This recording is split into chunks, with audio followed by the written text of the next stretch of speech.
presses F4. Ready, check. Why Are does you Hulk ready? play a pig? That was the Are you ready. That was a really bad drawing I did because I'm bad at drawing. You do realize know, orcs don't have pig noses, right? I know. They do in Dungeon Meshy. I started just drawing random shapes, and then I was like Hulk, just because I was goofing. Yeah, Is it he looks like wearing a a Muppet for a beret? little bit. No, he's got a weird afro. Oh. I ran out of room, so I made it very Oh. simple. I thought he was wearing like a little, one of those Like a little plastic. chef. Yeah. Yeah. I didn't want to encroach on Tackle's territory, so I made it small. Sweet. Okay, I'm ready to go. All right. If y'all are I prepped. am recording. Okie doke. Excellent. I'll do my best. No problem. Robot? Hello? Of Robot. course not. Why would it work? Robot. Why is it doing this to me? I've had it sitting here for like. Hold on. So many things open right now. Yeah. Okay. Give me a sec to reboot him. It's like, just imagine it's like all your browser tabs, but on the bottom of your screen instead. Shut up. Dang. Fucking turbo owned. Shit. Balls. I'll try this again. There we go. Awesome. All right. When last we left you, Blue Hearts, you had entered the deep forests within Aronia on the last leg of Goff's trial.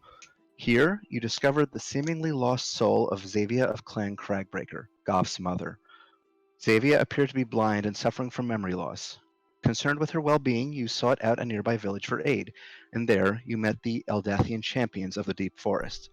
You learned from them that the Deep Forest shared a boundary with Kelemvor's City of the Dead, and that Eldath's followers who had failed to follow her paths fully in life ended up in the city, on occasion to cross over to the Deep Forests where they would be lost. The champions advised that Eldath's law required those souls to be returned, lest they become truly lost and turn into terrible shades. Weighing his own feelings, Goff decided that Xavia should be given another chance to prove herself, and the Blue Hearts assisted her in escaping the deep forests. You faced one final confrontation with the Eldathian champions, but when your resolve proved unwavering, they allowed you to pass, having finished the test. With that, the way to the Deep Grove was made open to you. In the Deep Grove, Goff and Coria gazed into the reflective pool to discover secret wisdom. Goff only saw himself, a recognition that in his journeys and hardships, he had remained true to who he was. Coria, by contrast, saw Umberlee's influence. In that moment, the young Goliath was possessed by the bitch queen, who laid forth Goff's final trial to best a goddess in combat. So that is where we pick up. As your surroundings have shifted and you now find yourselves on the shore of a tumultuous ocean, Umberlee's terrifying and magnificent form rising from the deeps. A radiant spear wrapped in barnacles and seaweed forms in one of her four hands, and she sneers down at you. "Come, heroes," she bellows. And with that, I need you all to roll initiative. That we want. This is a lot. Yep. Could Goff be closer? Yes. Where do you I want would to be? argue that he would be closer to the shore, to the water's edge than. Okay. Oh yeah, because he was gazing directly into the pool. I mean, he was like the closest person to the pool out of anyone. Okay, so somebody take responsibility for rolling Hiraeth's initiative. I'll take care of Mido. Do you want me to roll her race initiative? If you want, you have better dice luck than I do. Okay. Apparently actually, not for her race. I'm so no. sorry. What did you roll? A natural one. Ooh, wow. Well, roll. she has like a +2, I think, in Dex. Yeah. She has a +2. So don't forget tackle as But- well. She also has a +2 to initiative rolls. It's a 5. I'm so sorry, Alex. Oh, that just means yeah. Val, can you put Goff on the board so I can put the absolutely. number I'm on? just finishing rolling Mido's initiative. I rolled very well for her, even though she doesn't have a modifier. So Goff. Who am I missing? Goff, Verna, Sissel, Mito. We need Tackle. We need Hiraeth. I'll put Hiraeth on the board. What was the number for Hiraeth and Goff? I put mine in for Goff. Herace is 5, I think. Okay. And Tackle, please. I put tackle. It's 14. Okay. And Ellen got a 25. Okay. And Ellen, of course, got a 25. 25. Okay. All right. So, as this kicks off and the roiling ocean threatens to swallow you whole as Umberlee's titanic form emerges from the deeps.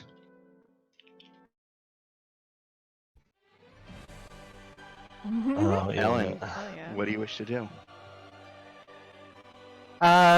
Well, Ellen first is going to hop onto the broom and fly a bit upward, and go 5, 10, 15, 20, 25, 30. And this is like she has line of sight to Umberlee, right? And Mhm. Umberlee is probably So, well to within give you range. some context as to what's going on around here, the rain is falling down in sheets right now. The water is just tumultuous. You see all of these are various shipwrecks that are just bobbing in the waters. All these things right here are whirling whirlpool cyclones that are spinning around the space, and they're going to continually move throughout this scenario. Oh. Okay, she's gonna fly up then to try and clear, like just straight up. Oh god, that's not. I think she was here. Yeah. Okay, she's gonna just fly. So Is anyone try to, chatting like- for anything else? What's that? Is the Discord server roboting a little bit for anyone else? No. I don't not hear for it. me. No. Might just be me. Sorry. You sound fine to me. It's okay. Okay, there's gonna be a little bit of chop on my end. Okay. That's all right. Uh, Yeah, Ellen's gonna just fly up okay. and see if, like, try and get clear of as much of the mess as she can. Okay. Probably not. Can't get too clear. because- So what's your movement speed on the broom? 50? I think the boom is 40. No, I'm pretty sure the broom Oh is. no, it's 50. You're Yeah. right.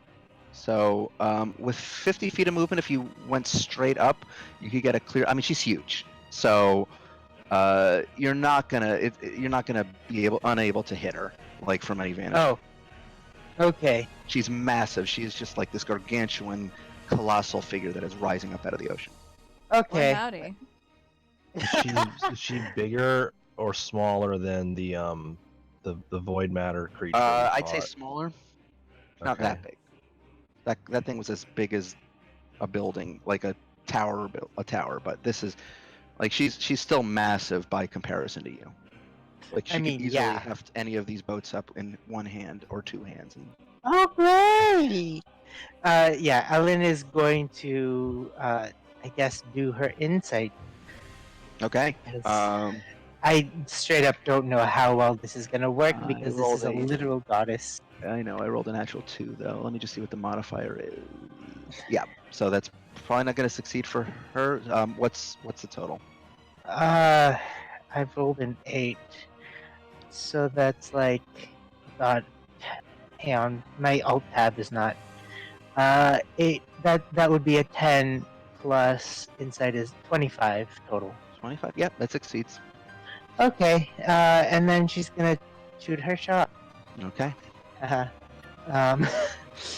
14 plus 12, I think now. So that's a 26 total. That does hit. So,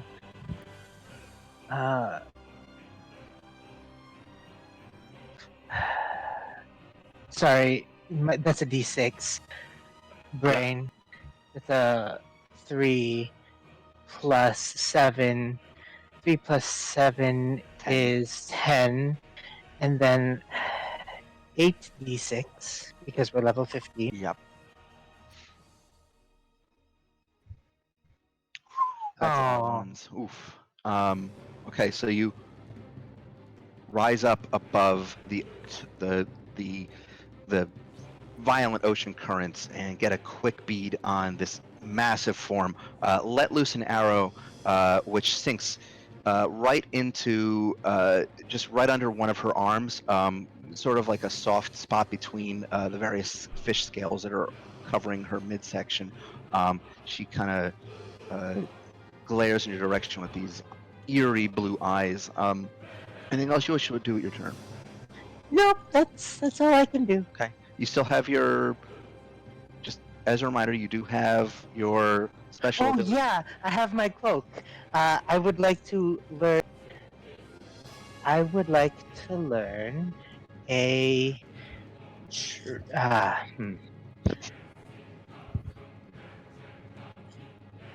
I'd like to learn an immunity. Immunity. Okay. So, one of these. Okay. So one damage immunity or condition immunity. It just says immunity, DM Okay. choice. Well, I'll let you choose whether you want a condition or a damage immunity. Condition immunity. Okay.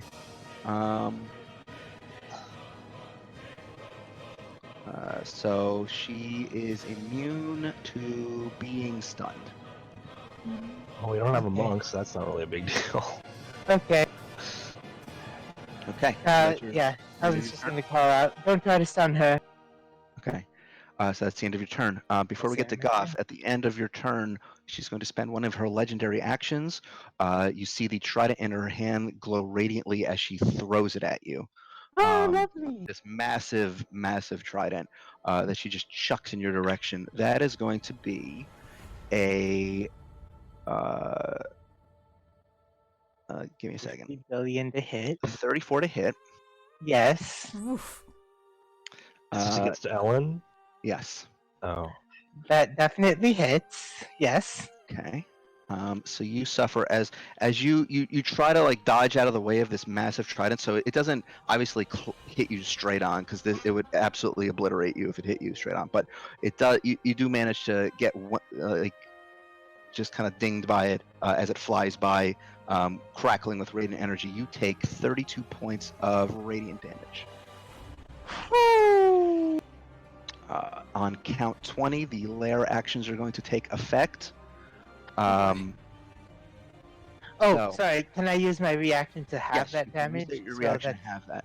60. So no one's in the water right now. So what you just see is all these various water spouts sort of shifting over a little bit. So they all kind of move in a random direction. And that's the lair action for now, because no one's actually in the water. Goff. I have two questions. Sure. The water that she's in, is it fairly deep? Yes. So, in terms of melee range, no one's going to be able to get into. None of the fighters aren't going to be able to fight her right now. Yeah, unless they're airborne. Yeah, Correct. I really hate that I rolled so low in initiative because I could help with that. Okay, my second question is based on a initial impression of this. If there's a roll I can make, like religion or something, or I don't know. Sure. Does this seem to be an avatar of Umberly, like a make a representation, or roll. does it seem to be actually her? Make a religion check.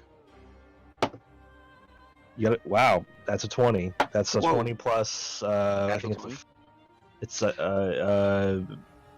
5. It's 25. So you would know, knowing the relative powers of gods, this is not the real Umberly. Okay, I if it was thought the real, so. if it was the real Umberly, you would be dead. That's basically gods are literally like you're dead. Like you Okay. can't fight an actual god. So you get the sense this is an avatar, probably a lesser avatar. Okay. Not her full strength. All right. Okay, so I'm going to. But they gotta do it spell this I've way never because cast they're before. dramatic. It's not as exciting as you think it might be, but What's it's a that? spell. What are you doing? I'm casting a spell I've never cast before. Ooh, okay. But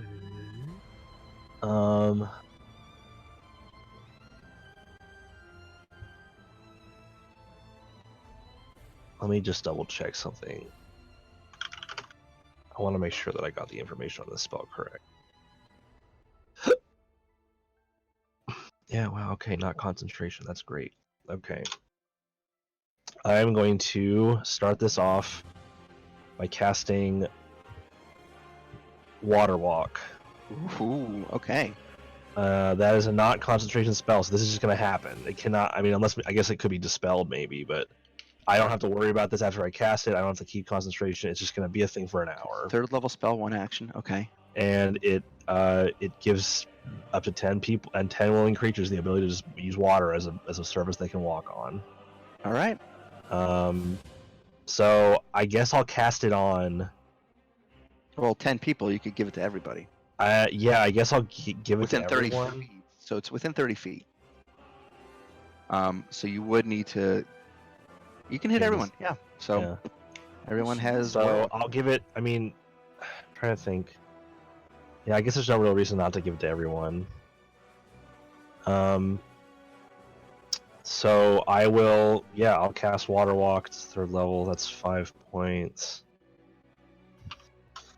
So I'll just look at the situation in the few seconds I have to register it, and then I'll throw my Govel throw his hand back and kind of sweep it across everyone behind him, and then everyone has Water Walk. So that Nice. means that it just means that the water's depth won't affect you. Yep. You can And- walk upon the surface. If you get submerged, if you get submerged in liquid, the spell carries the target to the surface of the liquid at a rate of 60 feet per round. Nice. So you'll get kind of like yeeted up to the surface. For some reason you're pulled underwater, that will happen. So obviously these like water spouts or whatever they're called are still an issue, but people that were previously incapable of getting in range are now capable of that flight. So that's what I'm doing with that. Right. Nice. Follow me out. And then I will, because I may as well do this at this point, I will cast, with my other hand, I will throw it forward. What is the range of the placement? I know it's like pretty long, so this isn't going to matter. What is this for spiritual weapon? 60 feet, so yeah, and then I'll throw forward my spiritual shield. Okay. Where's it going? I'm gonna put it just next to her, like, Okay. yeah, there's fine. So the Uh, towering shield of Eldath appears in midair next to Umberly. I don't have control of it yet, but Right. I'm working. oh, on it. okay. But anyway, so that I have, so in that can I can make an additional attack. You can.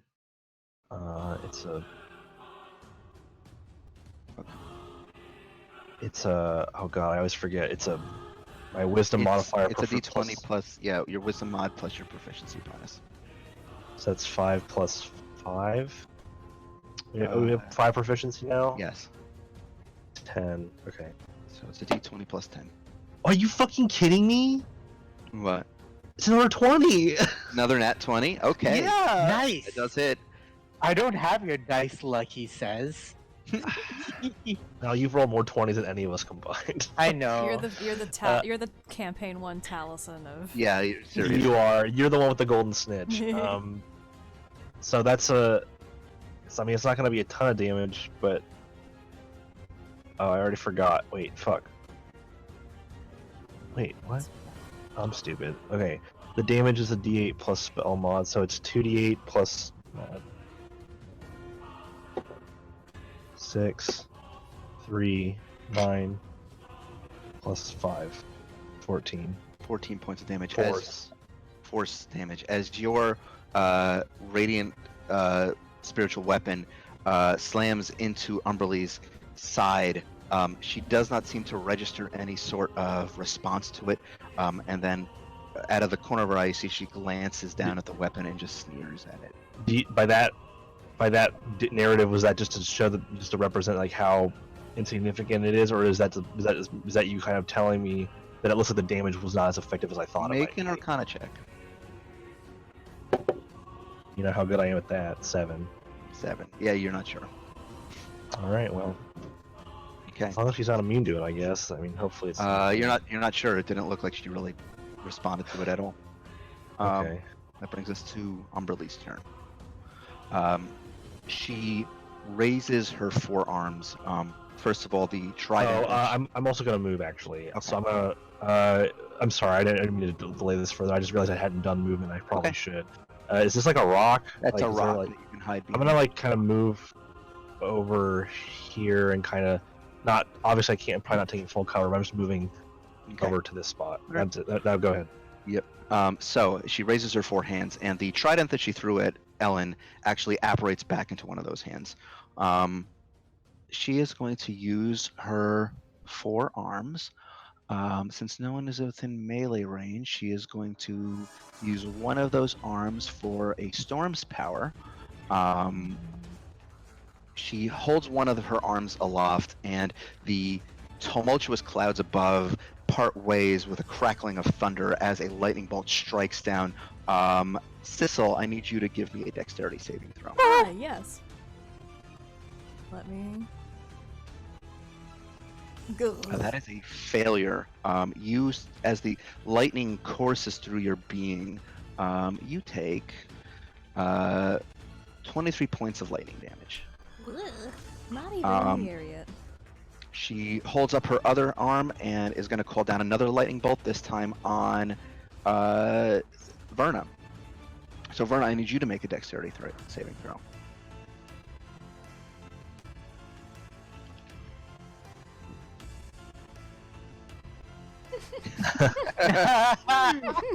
That's true. Technically. Ooh, that is a save. So that's actually, it just saves actually.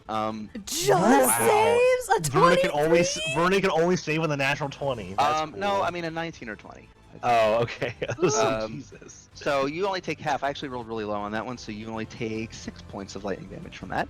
And then she is going to take her last two hands and clap them together in front of her, using her last two actions of her multi-attack for another storm's power. This one is a chain lightning attack that she fires at Mido, which then splits off onto Ellen, Hiraeth, and Verna. So actually all four of you need to run dexterity saving throws for me, please. God. Two Okay. of those. Okay, so I guess. So that's a failure this time for Verna. Mido and Hiraeth also need to do these. So Haraith Mido failed. Haraith gets Save? 19. I roll a 12 plus 7. Hiraeth failed. So Ellen succeeded, as rogues usually do on dex saves. So for those of you who failed, you take 37 points of lightning damage. Ellen, you succeed as you take none because of your evasion. Thank God. I'm gonna. Is Mido one of the people taking full damage? Yes. So let me Okay, yeah. If you want to do a, She's the only one within range that isn't Ellen, because Ellen can cut her own damage in half. I'm gonna use dampen elements on Mido. okay, so that she it takes cuts half of that. So Mido's that's in going to half. be 18 points of lightning damage to Mido. Which brings her, actually, she had that 10 temporary HP, brings her down below that. Thank that's going to God. be That's going to be Umberlee's turn. It brings us to Mido. We should have already- Mido. So let's see. What should Mido do? Should she spend her action getting her wings out? I Or should mean, you have them out prior? either way, she's gonna have to spend an action getting there. Yeah, because she's actually like, she could get within range with the wings, but just even with water walking, just running across, she is not going to get there. So I'm going to say that Mido is going to spend an action to bring her wings out, and then fly up into the air and just bolt toward Umberlee. Should she use your action surge to just get some wax in? What do you guys think? She would. Yeah, I think Probably. So I feel like She'll spend her- Mido would. she'll do her action surge. Lauren tries to do as few turns as possible where she's not attacking as much Right. as she can. So that makes sense. So her action Addicted, surge, yes. she is going to use her flame tongue rapier on Umberlee. That first attack is a 24 to hit, which hits. The next attack is a 14 to hit that does not hit, and the final attack is a natural 19, so that also hits. Yay. So let me just roll the damage for that. So that's going to be from the rapier. That's going to be a total of 2d8 because of the 2 attacks that hit. Not great. So that's going to be 18 points of damage for the 2 attacks, plus 46 for the Fire. fire. Oh, And then her your bonus bolt goes action. off. Her bonus action cantrip goes off. It just explodes impotently against Umberlee's hide and does not seem to affect her. Oh, so fire damage doesn't seem to do anything. You're not sure. On Well, your no, turn, you can potentially make an Arcana check. What's the spell she puts into the hit attack? It's a. It's a firebolt. It's a cantrip. What kind of damage does it do? Fire. Oh. Okay. So at the end of. Okay, so that brings us to tackle actually. Okay, Tackle's gonna do his thing. He's gonna fucking run. Okay. How big of an obstacle is that ship?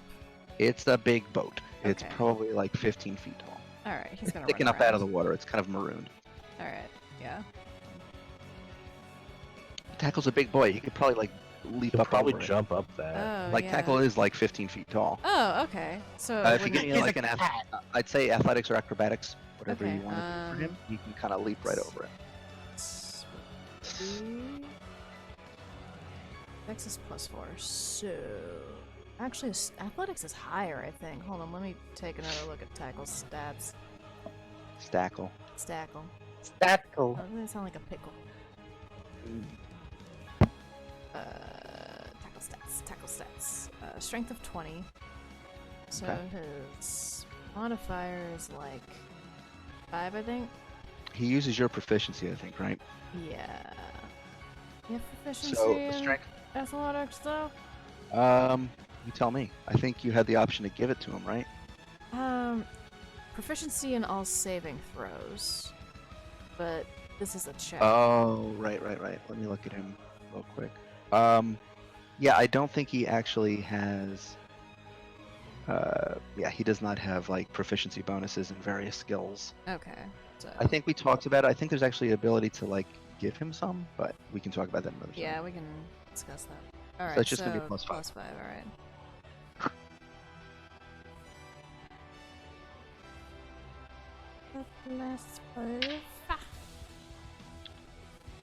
+5. 12. Yeah. So Tackle attempts to leap over this ship, manages to catch himself on some of the railing, stumbles a little bit, so he's going to lose. I'm going to say he's going to lose about 10 feet of movement. Okay, so It's about slippery he and can't wet. get over I it. think. 5, 10. Yeah. So that's like another 35, so well, he's on the boat. Okay, he's on the boat, but he can't get any closer. Yeah, we'll be able to get there next turn. So at the end of Tackle's turn? Yep. Okay. So I'm going to say at the end of Tackle's turn, Umberlee is going to spend 2 of her legendary actions as she claps 2 of her hands together again. And you say, starting at approximately this point, a massive tidal wave appears Oh. and washes forward in an instant. Oh. I'm going to need basically everybody except Mito to give me Constitution saving throws as this massive wall of water hits you. There's no way Ellen is passing. That's a failure. A failure. So I need Goff and Hiraeth as well. And Tackle. Mel, could you roll Carace? Sure. What's its con modifier? I think it's 2. Oh. Ooh, that succeeds. Oh. Hiraeth just fails. 21 for Goff. Goff succeeds. Actually, okay, yeah. So with the Indom, Verna also succeeds. So Ellen and Tackle succeeds. So Ellen and Hiraeth fail. Everyone else succeeds as this tidal wave crashes over you. Those of you who failed take 37 points of cold damage. The rest of you take half of that. Tackle takes none. Takes none. You should be level 15 by now. You have a proficiency bonus. It's now 5. Ye- Or maybe it's been 5 for a while. I think it's don't been know. 5 for a while. Just kidding. So what's half of 37? That would be 18. So don't forget to modify Hiraeth's damage because she What did was actually 30 take like got it. 2 attacks, and she hasn't. 37? Yeah, I Oh. don't think anyone modified her health Sorry. for the Oh, the what chain was lightning she also took, which what was was the damage you took 37. from that? 37. She took 37 from both? Yeah, she's failed. On There's the both of same those. damage number on each on Yeah, the wave I- and the yeah, lightning. just conveniently happened to be the same amount of damage. Oh wow! All right. That brings us to Verna.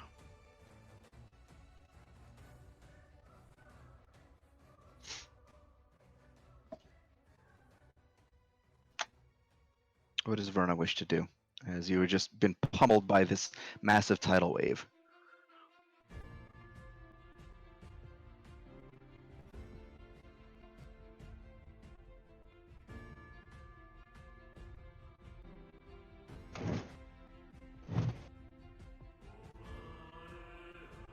Okay.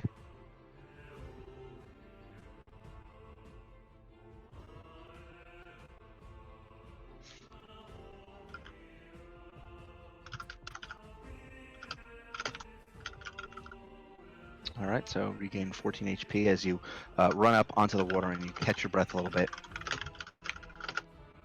You still have an action, I believe. Unless second wind a bonus action or an action? I think second wind is a bonus action. Yeah.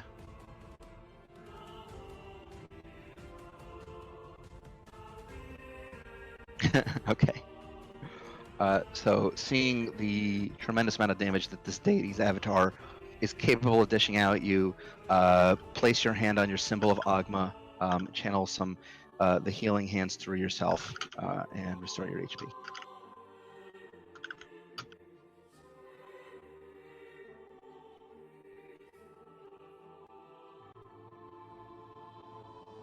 Okay, that brings us to Sissel.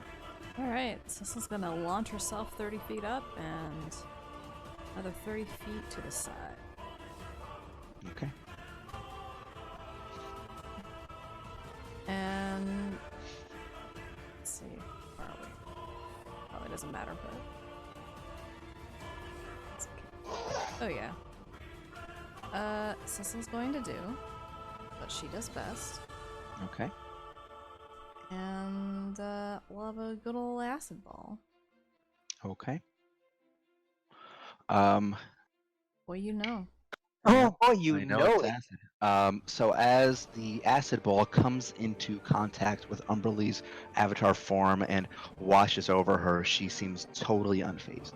Okay, good to know. I was afraid of that, actually, but...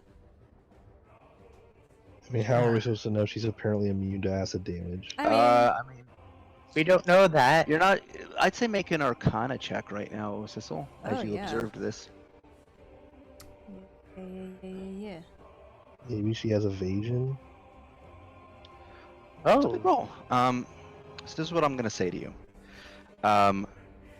You don't know much about religion, but what you do know about the relative power of deities, especially avatar forms of deities, is that by virtue of being gods, they have the capacity to just outright ignore being affected by spells of a certain level or lower if they choose not to be. Ooh. it's like the Rakshasa. Okay. Upon pondering this, I'm gonna shout to the party and go, if you got spells, you're gonna want to use your strong ones. And and that's my turn. All right. That brings us to Hiraeth. Okay. Question. Yep. Would Hiraeth know if Umberly would be considered a celestial? I mean, it's probably a fair assumption. Okay. Who can Hiraeth go up to? No, Hiraeth should. Is it okay if Hiraeth does this to on herself because Yeah. she has lost a lot? Mhm. She's gonna cast protection from good on herself. Okay. So that'll give you what, like resistance or something, or disadvantage on attack? Disadvantage on attack rolls. All right. Does it give anything for saving throws? Let me read. So I it don't think so.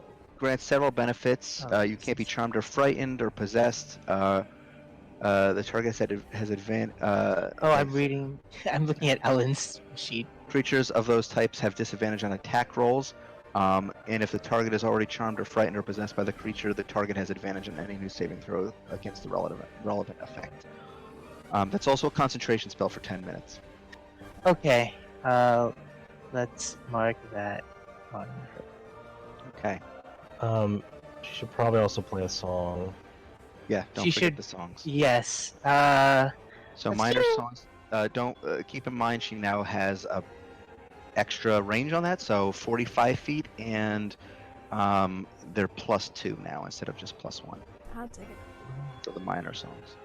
So Okay. basically, where she's standing, you could Do you hit think she everyone should except do? Milo. She should do song of battle or defense. Seems It seems like there might not be a lot of AC based attacks, but Yeah, also let's go with, also she could be doing she could do tons of stuff. So I don't know. Let's go with that. The attack. Let's start with battle, I guess. Okay. Yeah. So everyone Well, within. let's have her like. Is there like? Let's have her move. Yeah. Forward. What's her speed? 25. Maybe have her move up like behind the ship or something, like One. here. Oh, whoops. Yeah. Yeah. Like yeah, maybe that take some works. cover since you got hit pretty bad, and then like maybe then she can reach Mito and everyone else with the song. That Can works. she actually hit Mito from here? Yeah. Yeah, she can. Okay, so as Hiraeth plays this rousing song, you all now have +2 to your attack rolls. Oh right, it's +2 because of the Yeah. What do amp. we use for amp. concentration? Is it Yeah. this one we for concentration? It's up to you. Doesn't matter as long as you Okay. remember. But top of the round, that brings us back to Ellen. Okay. Ellen is going to go. I think that she does not want to be in a clump like this, and go five. Oh, that's my. It's the 1, 2, 3, 4, 5. No, 5, 10, 15, 20, 25, 30, 35, 40, 45. Okay. And You kind of perch up on top of one of the masts of this wrecked ship. Yep. And then take a shot again because that's what she does. Okay. Don't forget your +2 from the song. Okay. That's 13 plus 2 is 15. 15 plus 12, I think, is 37. 27. Yeah, that hits. 27. Sorry, math. No, it's okay. Um, No, that definitely hits.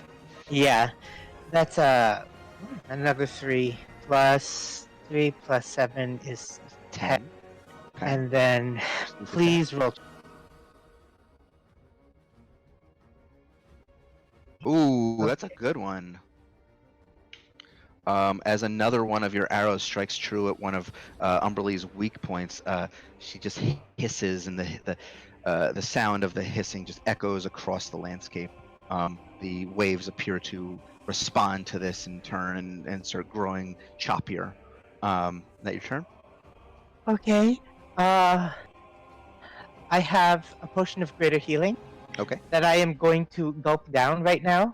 All So right. that's 44 plus 4. All right. Roll it. That's okay. That's 14. I need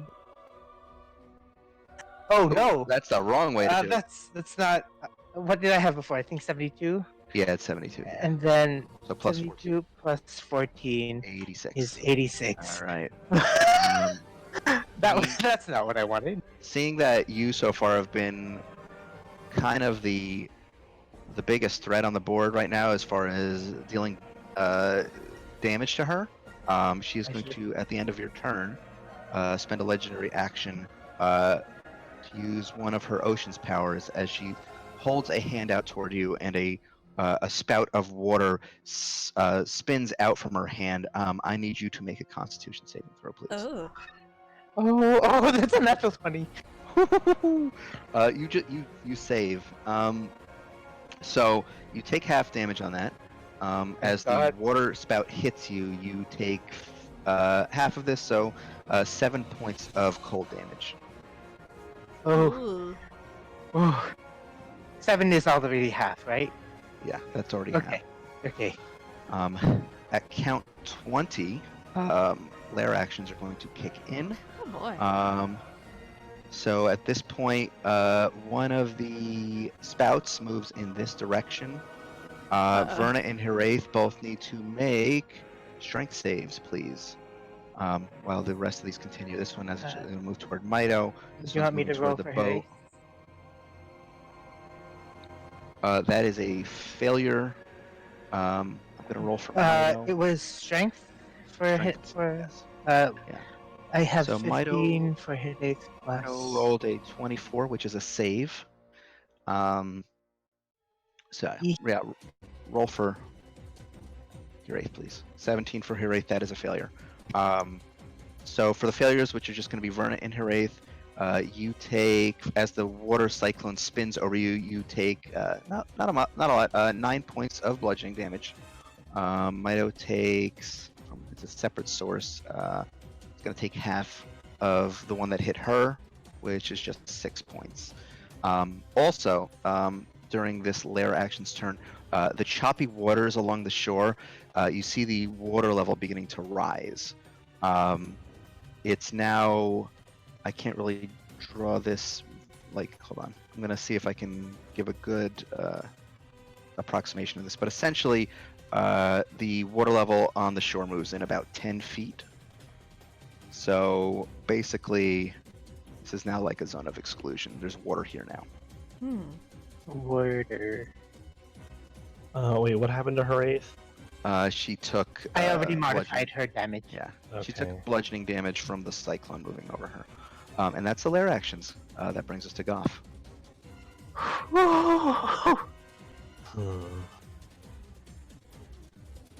How far did this water spouts move? How many feet does it look like they move each turn? You don't quite know. It seems like they can move quite a bit.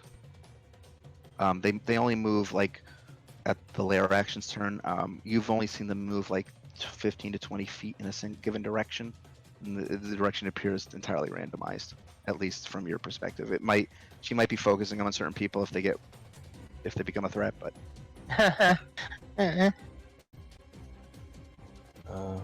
Okay.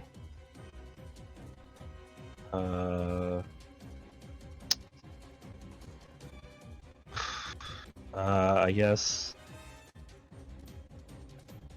I'll move out to here. Okay. And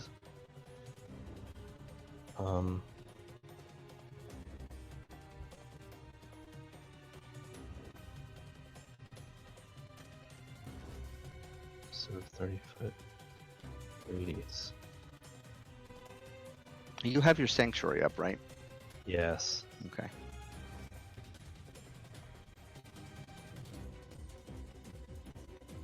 Oh my god. Okay. What? Are you trying to hit everybody with I'm trying to hit everyone, but Sissel and Mido are literally one space too far away from each other. Whoops, don't worry about me. So Mido, no, I'm Mido's worried pretty about you more than I'm worried about Mido. I'm always going to be worried more about Sissel than Mido. Sissel would go from full to none in one turn. So I'm going to use half my staff charges, and I'm going to cast Mass cure wounds, surprising no one. Okay. If it ain't broke, don't fix it. Yeah.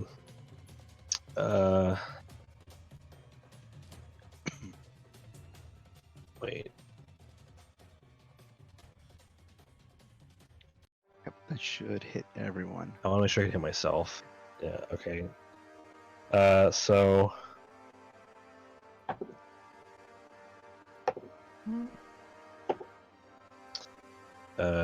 23 HP to everybody except Mido. Sweet. Okie doke. Don't forget. I can add to her I rates. can add. Okay. Okay. Yeah, I'll put her rates. Make sure to do. Yeah, it brings me back to full. Yeah. Nice. Like I said, not a lot of HP there. Okay. Well. Did Alan? And, 23 did. points. did Alan and Verna add it back? I added. 23. All right. Alan has been taking a lot of damage. This. Yeah. Yeah. Just how it be. So I guess that will be my action. Oh wait, no, I don't have Sanctuary because I use Spiritual Weapon, Oh, okay. and I'm not gonna have Sanctuary because I'm using Spiritual Weapon again. Okay. So I'm just gonna have it keep. Oh wait, Sissel said. didn't Sissel say something about a lesser spells? Lower spells don't do Yeah. anything. Is what we learned. I mean, Spiritual Weapon is a really low It spell. has to so... at least be above a 3rd level because Acid Ball did not work. Well, that's not coming. The Spiritual Weapon is useless. Bonus actions that aren't Spiritual Weapon. Bonus actions. Yeah, A healing spiritual words. weapon is attacking with a spiritual weapon a spell? Yeah. It's a bonus action. I mean, So it's a once spell. you summon, you can- The It initial is. attack It is a 2nd level spell. It's you make a melee spell attack with it, but it is a spell, so it's still. Okay. But and Falk did make a comment narratively earlier that it didn't. She seemed to not really be affected by it, so it's probably the same thing that Acid Ball suffered, where it doesn't do anything because it's too small of a spell. So yeah, I mean, I don't really have a lot of. You can do a healing word. I think is a bonus action. Yeah, I guess I'll do that. Top anyone else off. I'll do it to Haraith, who really is just getting hit a lot for their player not being here. Yeah. So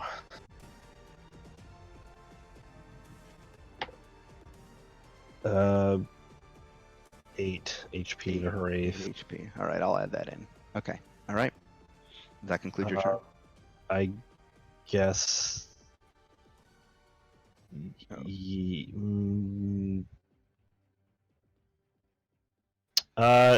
That's basically my turn, but like, just for my understanding, how high up is this boat? Like, how hard would it be on top of it? It's about a 10-foot climb. It's smaller than the boat that Cackle and Ellen are on. These little, like, tiny ones are like basically little schooners that you can just pull yourself up onto. This is a little taller. Well, I'm like 9 feet tall. I know, so you can basically just grab onto the top of the railing and pull yourself up. Does it look like a dangerous thing to stand on? Does it look pretty rickety? It's a wrecked ship. Yeah, it's half in the water. Like, I can't really represent it with these tokens, but they're basically wrecked ships. Okay, well, I'll just keep it in mind. I'm gonna stay where I am. Okay. At the end of your turn, seeing that you have revitalized your allies, Umberly is going to use a legendary action to summon a lightning bolt to strike you. I need you to make a dex save, please. Me? Yes. What was the save dex? Yep. 8. 8. That is a failure. You take 16 points of lightning damage. Oh.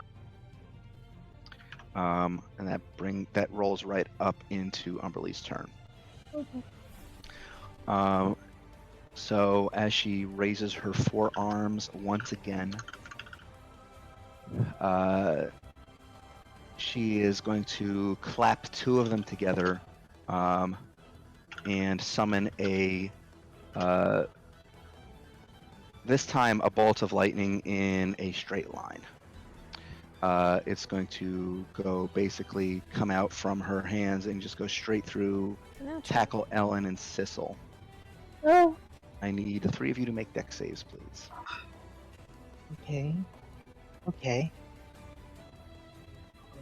Plus. So, dex save.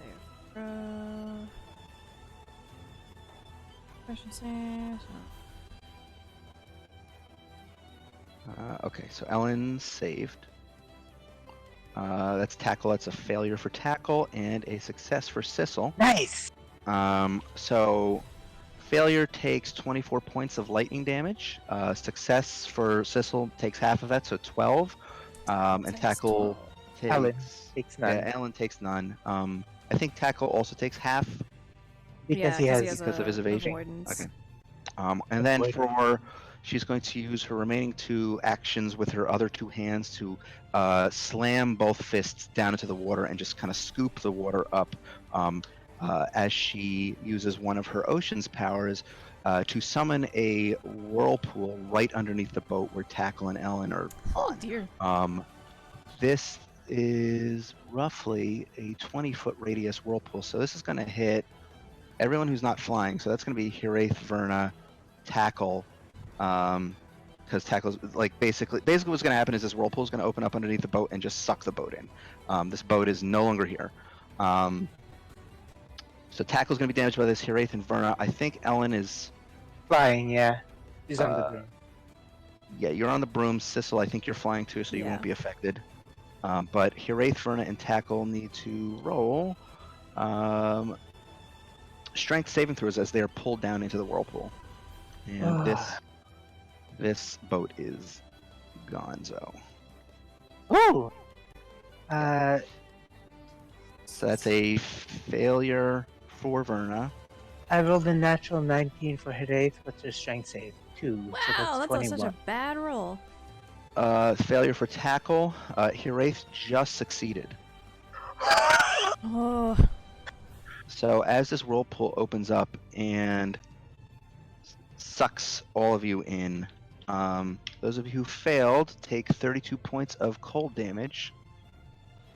Hiraeth takes half of that. would at avoidance affect that? 16. I think so, maybe. So Hiraeth needs to roll a con save. Yeah, so that's going to be a Constitution. DC 10. DC 10. Avoidance. Okay. What's her con mod? Wait, So what's how- Hearth concentrating on? Um, Oh, Uh, protection. from evil and good. Good. Con plus 2. I rolled a natural 9. Thank God. 11. Yeah, so she keeps control of that concentration. I'm gonna look at Marie's spellbook, Mel, just so you know. Yeah. So that is going to be the end of Umberly's turn. That Okay. brings us to How Fido. much damage did Tackle take? So he takes half because of avoidance, so he only takes 16 points of cold damage. Okay. That brings us to Mido, who is going to do a flurry of more attacks on Umberly's form. A flurry of swords. And she has a +2 because of the The song. song. So that Oh, first yeah. attack is a 24 to hit. That just hits. Ugh. The second attack is a natural 19, so that also hits. And the third attack is a natural 16, so that also hits. So also all 3 of those attacks hit from Mido. Oh wow, pretty low rolls on that. So for the rapier, that's going to be 28 points of piercing damage to Umberly, and then another 66 for. Whew, that's a spicy one. So you watch Mido up in the air with her wings out, flying loops around Umberly's form, just barely avoiding her hands as they're swooping down and carving up these rivulets of fire across Umberly's form. That's going to be Mido's turn. That brings us to Tackle. Tackle! He's gonna fucking motor. He's gonna run. Yeah, it's like about 40. So. Yeah. And he is going to make a tentacle attack. That is. And the 20 blursh down. Yeah. Woo! Oh, that just hits. Woo! Okay, so damage. Are tackles attacks considered magical? I forget No, if they're we melee. established that or not. They're just, but like you can have melee, but they can be considered magical attacks, like how a +1 magical weapon does magic damage. I don't think. I mean, maybe we can say the bow he wears lets his attacks be magical. no. I mean, mean, as far as I know, like they've just been regular physical attacks. Yeah, I think they're just physical, so I don't Yeah. think they do magic damage. No, that's Which You means, as you see, would that mean that he just can't hurt her at all? pretty much. Oh, damn it. I'm gonna he roll this swipes- anyway, just to make myself feel Okay. better. Oh, that would have been such a good attack, but unfortunately, his tackle swipes one of his tentacles across Umberly's massive form. She just looks down at this diminutive creature. Well, and if that's the smirks. case, we need to like figure out a way for tackle to be able to actually hurt things because Pokeball. he's going to be useless against like 90% of things we're going to be fighting until we finish this Yeah, that's campaign. Oh, he's useless in this fight. Poor I'm also pretty sure baby. he's been counted as doing full damage when he probably shouldn't have been against some fights in the past. Anyway, Didn't Probably. think about At that. the end of Tackle's turn, Umberly's going to spend 2 legendary actions to summon a Storm Sphere. Oh, jeez. This is going to appear in the air right here. It's a 20-foot radius, so this is going to affect Kiraith, Verna, Ellen, and Sissel. I need you all to make strength saving throws, please. Oh boy. Strong. Strength saves. Oh, good. That is a Nope. failure for Verna, failure for Sissel, I got a 20 for her Wraith. 20 for her Wraith. It's not enough. Natural 20 for Ellen. Any modifier on that? Nope. Still fails. Damn. Yeah, natural 20s only really matter like as guaranteed for attacks, unfortunately. You still need to meet the DC requirements. So as the Storm Sphere explodes near all of you, from the effect, you all take 10 points of bludgeoning damage, followed by an additional 13 points of lightning damage. Great. That brings us to Verna.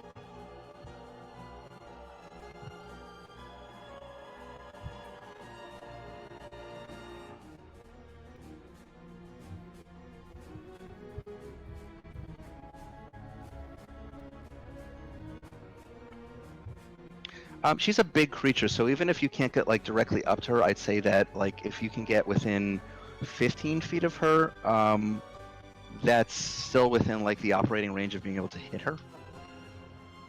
She's got like She's- tentacles and She's shit. huge. Yeah. So I'd say if you want to run up there, you can hit her. She big. She big. Wait, what did Verona do on her last turn? Just Heal herself? healed herself and then ran. Oh, Ace is fighting gods. That's what happens. We're not even fighting the god. Oh no! If you were fighting the god, you wouldn't win.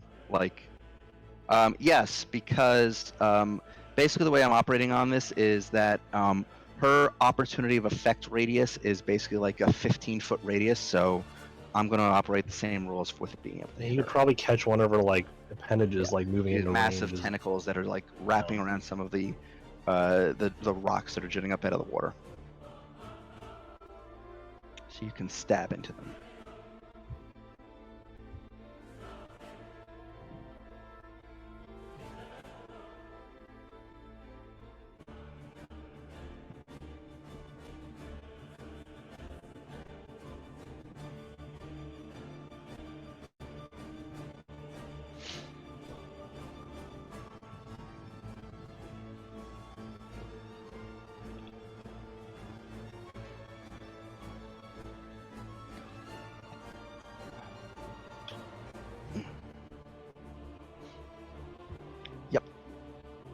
So you hold your symbol to Agma and focus up on this avatar,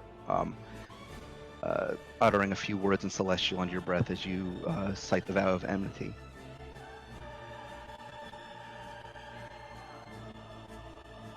Okay. So what does that do again?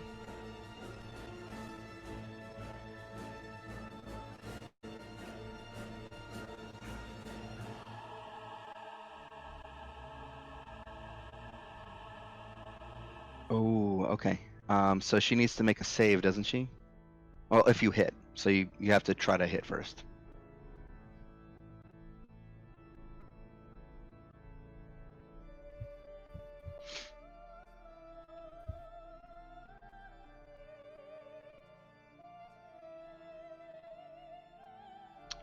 With advantage, that does not hit, unfortunately.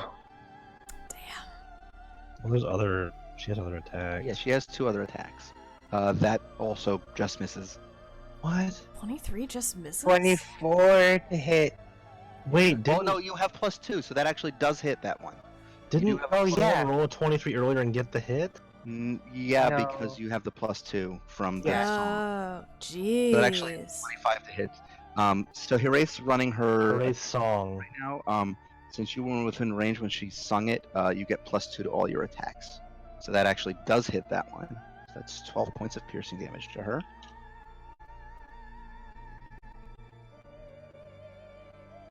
So what kind of save does she need to roll? Oh, no save. Oh, okay. Nice. Nice. You still have 1 more attack. Yep. You have advantage on it. Oh, that definitely hits. Is it Verna who has advantage on? Oh, yeah, no. The next person who attacks, who's not Verna, also has advantage. Oh, okay. If it's with an attack. Okay. Next ally. Yes. Yep. Anything else you wish to do with your turn?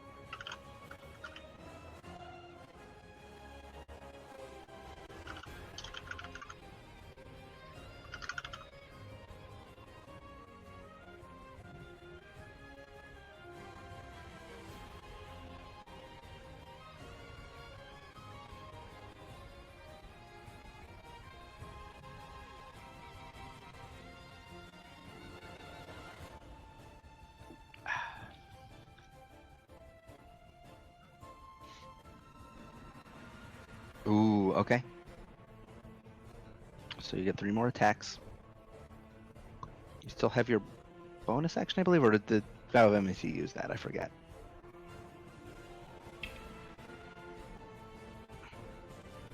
Okay. I don't think it gives you a bonus action, but it does give you another action. Gives you another 3 attacks. Yeah, it gives you 3 more attacks, but it doesn't give you another bonus action.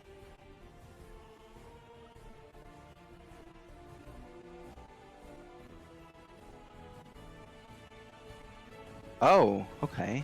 Did I miss that? Interesting.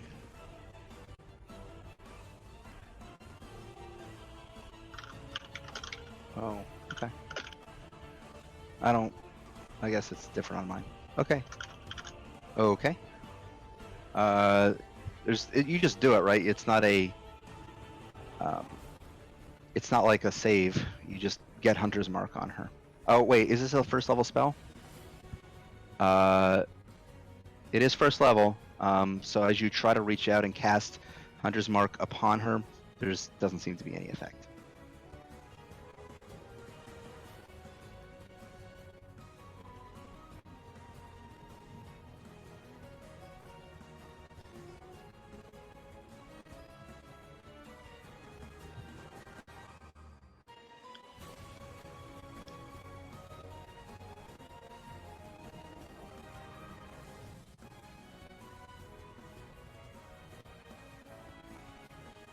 Okay, you still have your attacks. Ooh, okay. Make your attacks.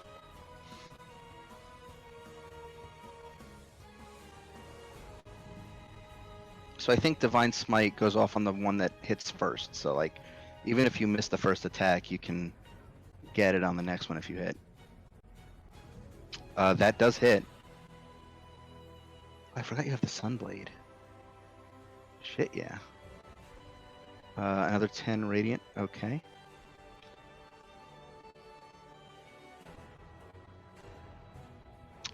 With the +2 from the song, that also hits.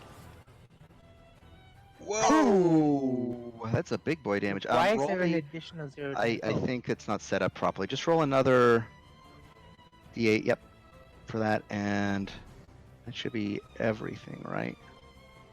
Does the radiant damage crit? Well, that is the crit. So Patrick rolled an additional d8 for the crit damage on that. Isn't it- Oh, I think the sorry. I Sunblade, don't know only- why I the thought there Sunblade's was damage like is all radiant. I is think. all radiant. Yeah, the never. Sunblade I'm does radiant damage. brain. You're starting to see cracks forming up the sides of Umberly's avatar. She still looks fearsome and a real threat, but you're starting to see some wear on her. At the end of your turn, she is going to spend a legendary action and, in a rage, slam one of her fists down into the water right on top of Mido. Ugh. Because Mido is within range. That is a 30 to hit, which does hit. Oh, Yeah? yeah. So Mido's AC right now is 21. So that's going to be a 30 to hit on Mido, which deals as Umberly slams her fist down upon her, and Mido just barely is able to dodge out of the being squashed. That is going to be a lot of damage. 25 points of bludgeoning damage as Umberly just tries to splat her. So I'll take that down. And that brings us to Sissel. Okay, Sissel's going to speed on over. Right over. What was I pointing to? My god, my memory. Here-ish, you want to say? You were pointing to there.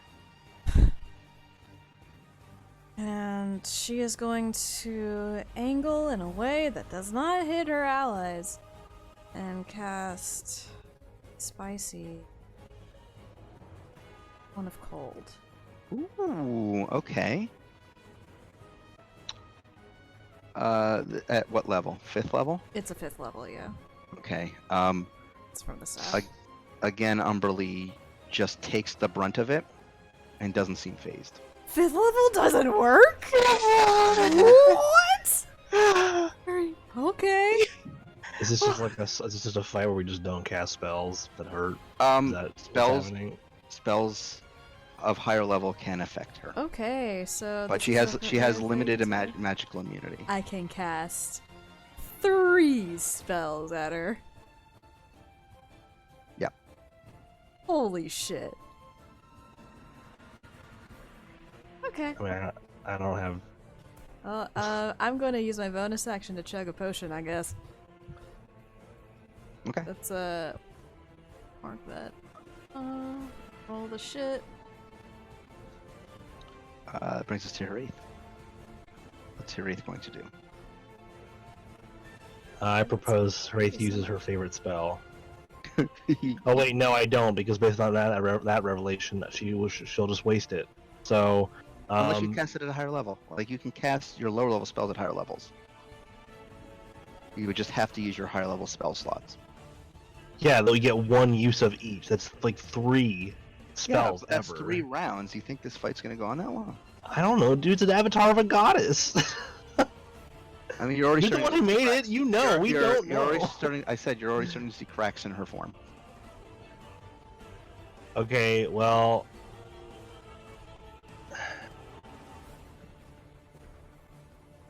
And you can also still use your low level stuff to buff your allies and heal them and do other stuff. Like, that's not effective.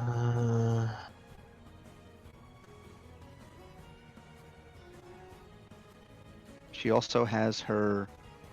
Well, this is only the end of the 2nd round, so she wouldn't yet have her Wraith doesn't have a lot of charges yet for the Wraith doesn't have a lot of major zone. Like, what's your question? not anything you can answer. It's just I'm trying to figure out what the fuck Horace is gonna do, and I think Mel's also doing that because the tabs are all moving all over the place. Yeah, sorry. She has lightning bolt. We can have her cast that at a higher level. Yeah. You can do that, yeah.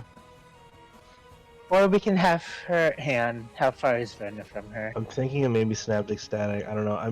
I'm trying to think about what kind of damage resistances or immunities that Umberly's avatar might have. Well, you And know, I'm just it's- wondering if lightning might be one of them because she is a goddess that Tempest clerics follow. That's maybe thinking too much like Pokemon, but I'm just like What, like, you're looking for type advantage. I'm always looking for type advantage. That's how I live my whole life. I learned it from Pokemon and it's never left me. It's never let me down. Well, it has when games don't do it right. Everything should follow type advantage Pokemon logic. And when It- games don't, it fucks with me. How are Black Mage is able to hurt Ifrit? I don't get it. Whatever. It's doesn't make any fucking sense. I guess. I don't know, Mel. What do you think? Or party? Like, I'm thinking either we try and have her cast a really high level Synaptic Static, or we have her try to get into range to just attack her with the Bloodforged axe. We can have her. We can have her walking closer as she casts it, because there's no way she can't make it close enough.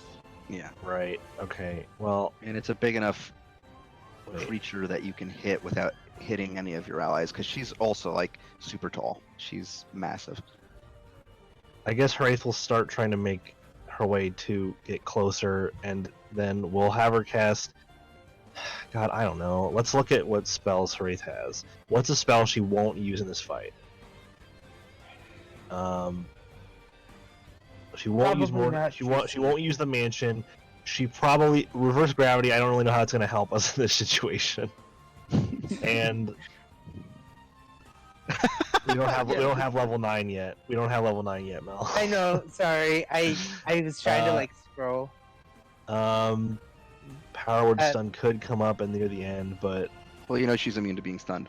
oh, then She yeah. is immune to being stunned. And mind blank. I don't think that's going to help. So maybe. No. I feel like that was a surprise that Alex wanted to keep. Oh, I'm sorry. I'm not trying to It's be. not a problem. I already knew about it. Falcon literally look at any of our spells, so it's not Yeah. like he's surprised by anything we have. I mean, Also, no one knows what elves. I don't know what mind blank does. I'm just reading the name of the thing. So yeah, you basically you have a 6th, a 7th, and an 8th level spell slot that you can use on Okay, sweet. anything else lower and rank it up and just use that instead. Hold on. I need to... Did she do her contingency? Yes, Did she. Well, I don't know if she did that today. Yeah, that's. I don't. I don't know if okay, Haraith let's set it for today. let's just have Haraith cast Synaptic Static at 7th level. 7th level. Okay. So what's the DC on that, and what's Does the that sound saving? good? Is that something a good decision? I'm That asking sounds the like. party. Yeah. It's a DC of 18. 18. Yeah. It's an intelligence save. Intelligence. Okay.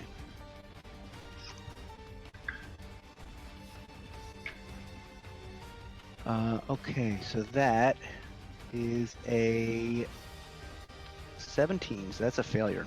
Oh wow. Okay. So does it have a? Wait. Hold on a second. What's the damage? Hold on. No. I want to check something before we do the damage. There's no like extra damage for higher level spell slots. You're just allowed to cast it and actually have the Oh. effect. Damn it. There should be more damage. Yeah, not all spells. Feels like a waste. Well, it's not a waste because otherwise she wouldn't take any damage. Hashtag not all spells. All right. So I'll just Wow. roll. I guess I'll just roll. 86. I'll just roll She is in going to use a legendary resistance to only take half Cool. and not be affected by the muddling. But that's still a lot of damage. So she does I mean, not really. It's only like 13 damage. 13 points of psychic damage. But It's not she really a still- lot at all. But you had her burn her legendary resistance. Sure. Yeah. So that's going to be her ace move. So she can play another song as a I bonus think action. the attack up song. Is Okay, fine. so Attack she's song Fucking is- 23 didn't hit. I think we probably need that one to be the one that's Yeah. up. Okay, so you continue to play that song, which means that Hiraeth now has 2 charges that, which means on her next round she can use a major song, Okay, which is their cool. big. She uses her big damagey attack if you wish. Top of the round, Ellen. Ellen is. Ellen's. She got one thing. She got one gotta thing. She do it well. She gonna do it. Oh god. That's an 11 plus 2 from the attack song is 13 plus. Wait, nope, that's today. Plus. Oh yes, you also will get advantage on the attack because of distracting strike, so you can roll with advantage on that. I can roll with advantage on that. Is it a natural 20? Yeah. Okay. No, you really have a busted dice. No. I do. I'm gonna put that one away for today. That one's in dice jail. That one's in dice jail. That's in dice jail Dice for heaven. being too good. Dice heaven. Dice It heaven. ascended. It ascended. The word of the Lord. Okay, so roll your damage. It's crit damage, so double. D6 is a 5 times 2 is 10 plus 7. So it's 17 points for the arrow, and then roll your sneak attack and double that. Big old damage. Oh, 68 points of sneak attack damage. That one really hurt her. You could see that as your arrow strikes true, it actually doesn't just find a single like pinpoint on her avatar form that sticks into. It actually kind of carves up a gash through her side as it skids across of her midsection. You see this bright radiant light beginning to pour out of her midsection as her avatar form is starting to crumble. Oh, that makes me a target. She is going to move. Hi, Goff. Hi, Goff. I think I'll be needing you soon. What? Made the goddess mad. Oh, do you just mean like you're gonna need someone to heal you? 'Cause you're about to get clout. Well, I mean, everyone always needs me to be nearby. That's just the way this is. This is how this whole situation works. It's clobbering time. Umberly's eyes flash in anger as she glares down at Ellen, and she is going to use 2 of her legendary actions to use another Storm's power and splash down a chain lightning with Ellen as the focal point. Yeah. Actually, no, she's not going to do that because that's a dex save, so she wouldn't know that. It would be dumb. So instead, she's going to toss out another tidal wave, use her ocean's power. So starting here, it's going to sweep over Hiraeth, Verna, Ellen, and Goff, and I need you all to make Constitution saves, please. I don't think there's a point to me rolling because That's a the save. highest I can roll is a 20.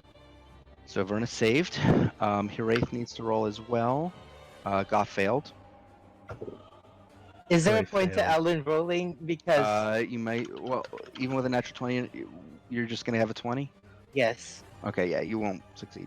yeah, I figured. So Verna saved, everyone else failed.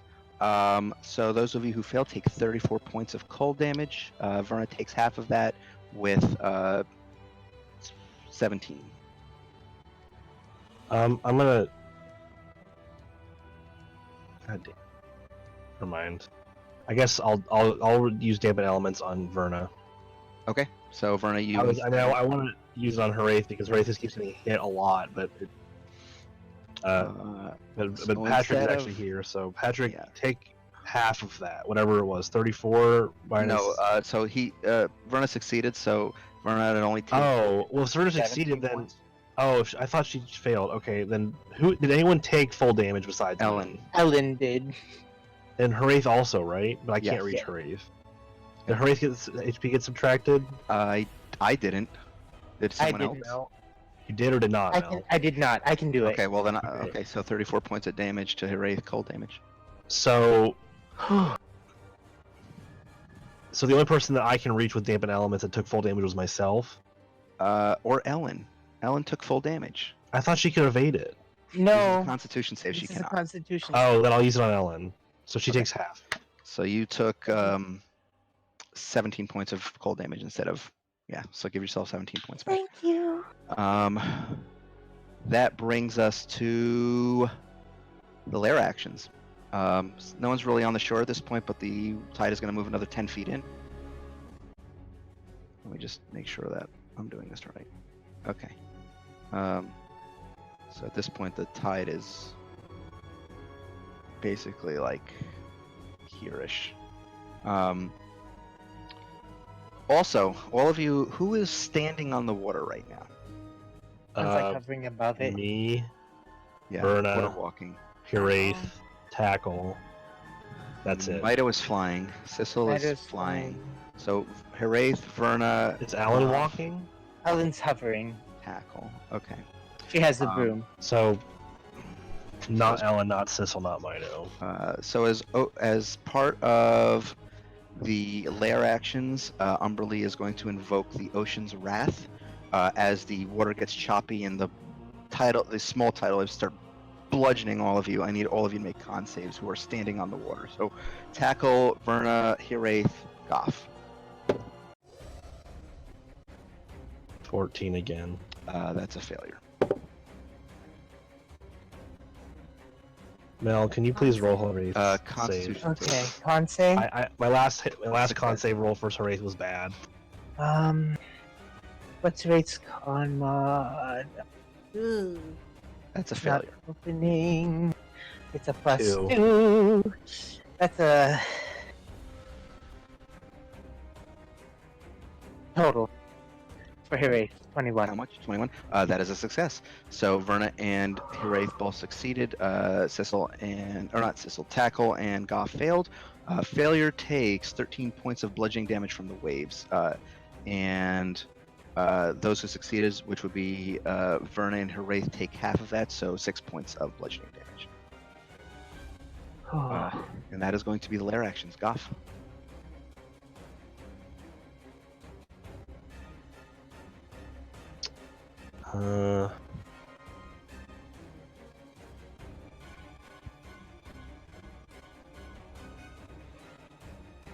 Sorry, I just spaced out listening to the scary music. Yeah.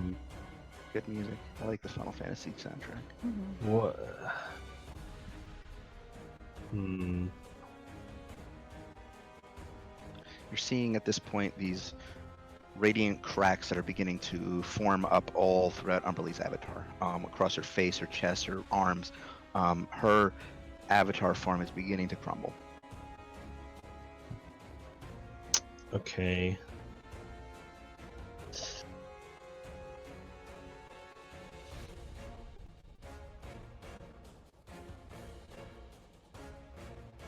Sissel's always got to be one space out of range. She's just of gotta be out everything. there. Don't worry about it. She's always just like just out of. What the hell?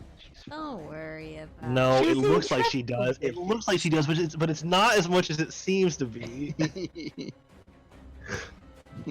It looks like that because it's mostly a full bar, but the actual number is not as high as it could be. Don't It's worry 3 about it. digits. I'm just clarifying. No, it's not. It's currently 2.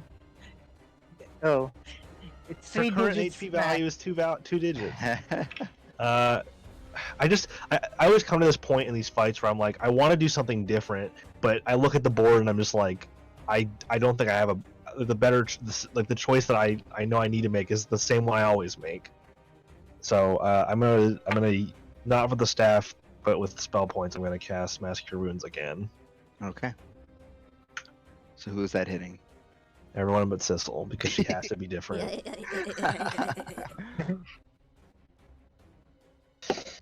Okay. So how much is that? 7, 4, 8, 19, 24. 24 total? 24 HP to everyone but Sissel. Okay, I'll update Hiraeth. Alright, and that gets Mido as well. 24. Mido's looking pretty healthy still. Did Hiraeth get it? Yeah, I already added it to her. Did Verna's go up? I didn't see. I just want to make sure everyone I gets think, it. yeah, Verna's went up because Verna was pretty low. Okay. Does Tackles get his? I don't think so. Tackle would get 24 HP. Did he get 24 HP? Yeah. Everyone but Sissels. That includes tackle. Okay. Yep. Yeah. I can. Okay. And for my bonus action.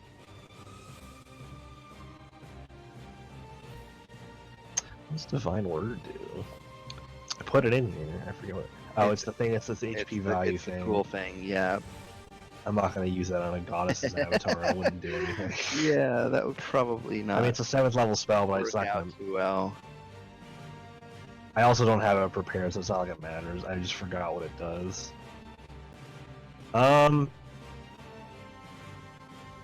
it's too high level.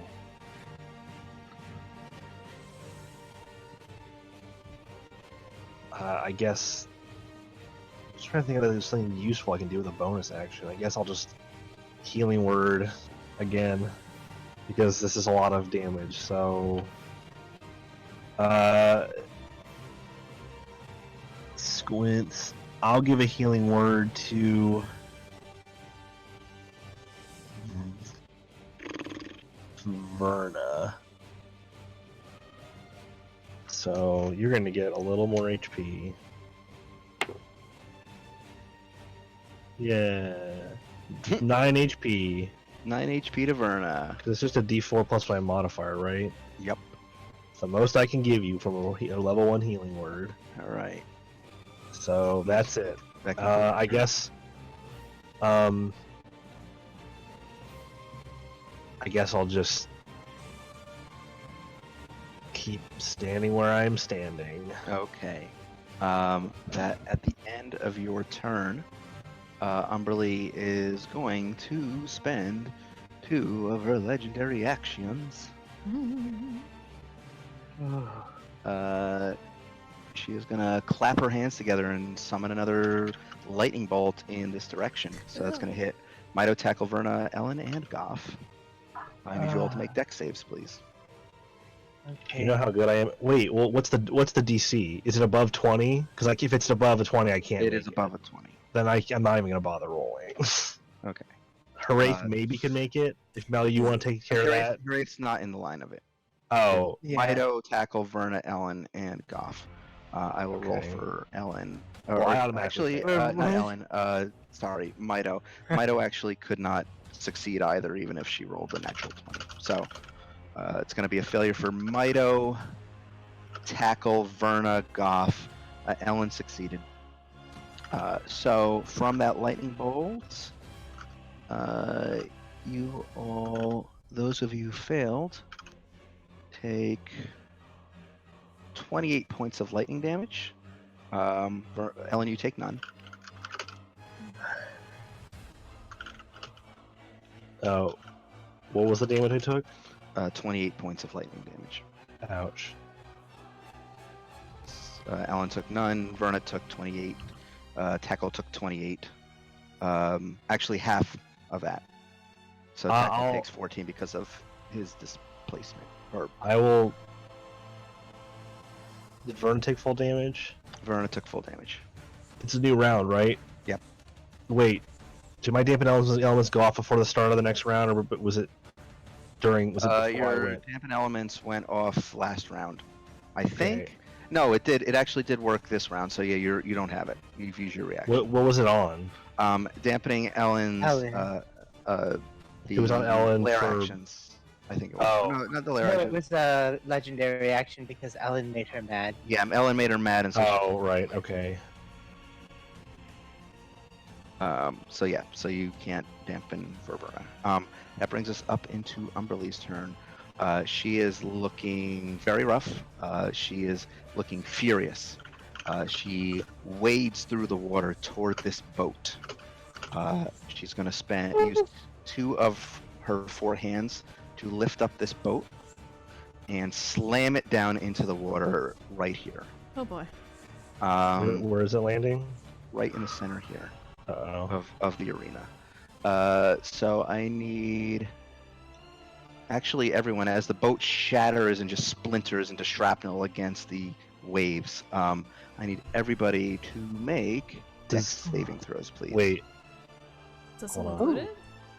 Yes, because the shrapnel Everyone? is flying up. Oh, okay. It's Oh, basically like she let me just took a boat and just slammed it into Holy the. shit. let me yeah. check something. And this boat is gone.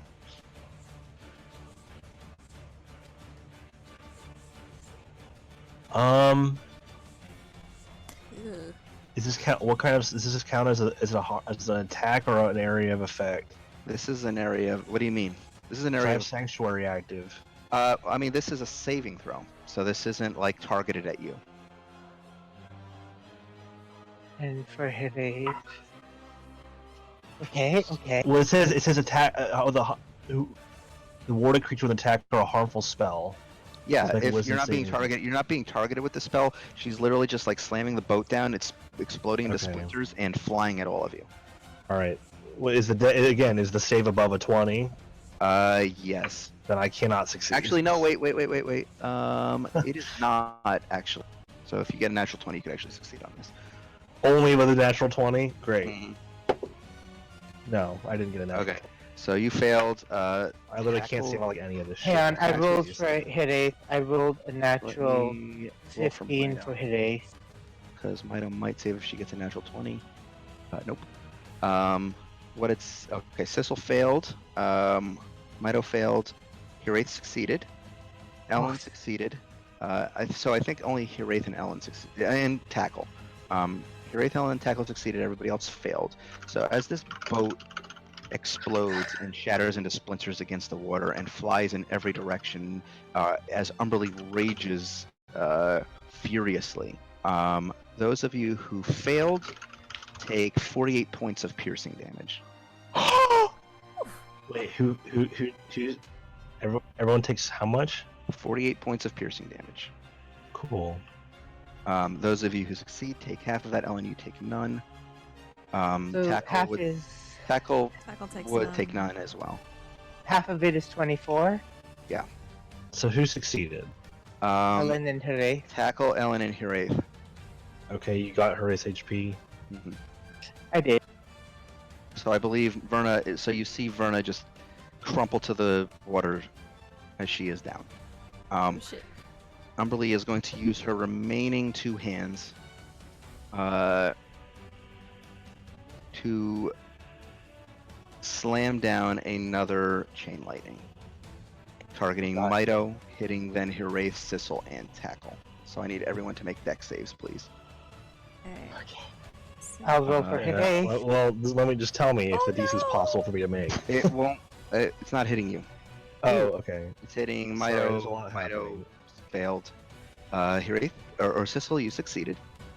15, not 115. This is for Hiraeth. Hiraeth. Yeah, Hiraeth I mean, succeeded. Ellen Tackle didn't attack me. failed. So for those of you who failed, you take 44 points of lightning damage. Thankfully, Tackle has avoidance. Haha, 22. The remainder of you take half of that, so that's 22. Hiraeth! Hiraeth! Wait, That's gonna end Am Umberlee. I taking 22? No, you're not. You're not Oh. being targeted. It's Mito. It was Mito as the focal point, and then chaining to Tackle, Hiraeth, and Sissel. Oh, okay. You were not within range of that. That's going to end her turn. Mito is going to second wind. Yeah. That's didn't roll great on that, so that's 4 plus 15 is 19 points of health to Mito, and she's going to go out. She's going to go swinging. 3 attacks with the +2 from the. Yep. So that's going to be first attack. Was a natural 20. Second attack is a natural 19. The third is going to be a 24 exactly with that +2. Damn. So she hits all 3 of those, and she's going to crit on one of them. Bring it home, Mito. Get her, Mito! Yeah, the Okay. bitch apart. Okay, so let me just do this real quick. So for the crit, that's gonna be a total of 34 points of damage from that attack, and then the remaining 2. Just doing some real quick math. It's a total of 75 points of damage between the 3 attacks. Wow. Hot damn. That is going to be Mito's turn as she flies around with her rapier out and just runs it along Umberlee's back, and Umberlee just in a rage roars fiercely and tries to like swat her away and push her away, and you just see these cracks forming all the way up Umberlee's back. She is looking extremely rough at this point. Tackle. So Tackle can't do shit. Tackle is going to run towards Verna and like just kind of grab her with his tentacles if Okay. possible and try Give to like. me an athletics check Okay. That is... as he tries to basically pull her. Good. Like an Ooh, improv, yes. like an impromptu battle, like an impromptu like field medic. It's just like So- she's down. We gotta bring her in. Tackle rushes, turns around and rushes toward Verna's fallen form and scoops her up and effortlessly in one of his big tentacles. Yeah. Where are you taking her? So I would Um, say since Tackle is a large creature, he doesn't lose movement speed by carrying Verna. Sweet. Okay, yeah, he's gonna just kind of drag her a little bit away from the fray because this is spooky. Okay.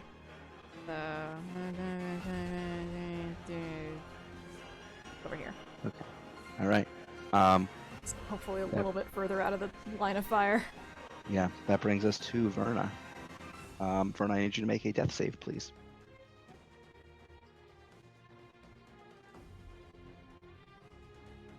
That is a success. That's good. Okay, so that's your turn.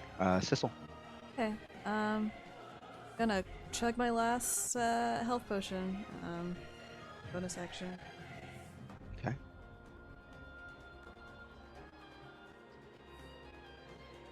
Not much, but it's Okay. something. 11 hit points. Oh, that's a lot of And- ones. That is a lot of She ones. is going to flap her wings backward and going to place her fist, her hand in her other fist and aim like a gun down the sight with her fingers. Okay. She's basically doing the spirit gun pose. And Yes. the avatar stone flashes and she's going to crit disintegrate. You can guarantee a crit? I can guarantee a crit with the avatar stone. Well, keep in mind she could probably use a legendary action to succeed, or Mhm. a resistance to succeed, which means she'll take no damage from this. Oh, really? For a level yeah. 6? Disintegrate, you don't.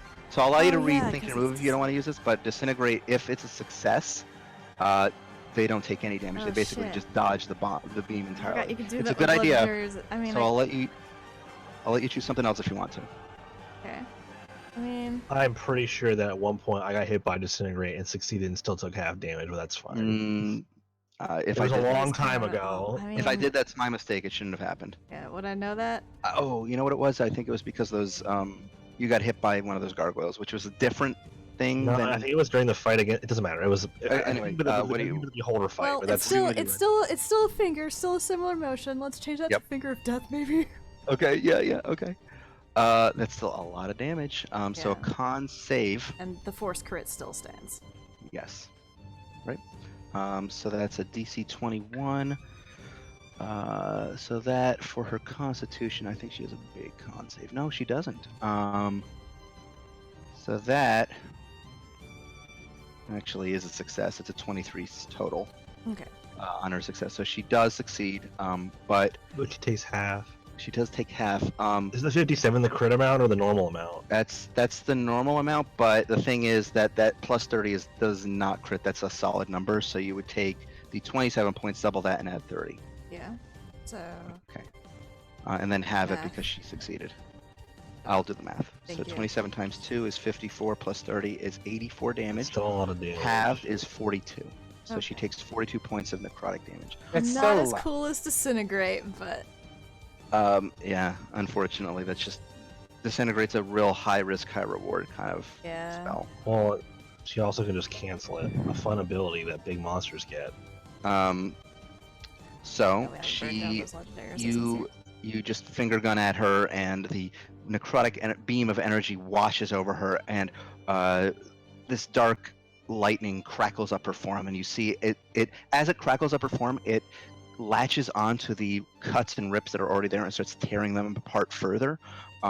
She looks down at you furiously, but she is out of her legendary action, so she can't do shit right now. Wait, she's still alive! Hey, you'll never kill her! That brings us to Hiraeth.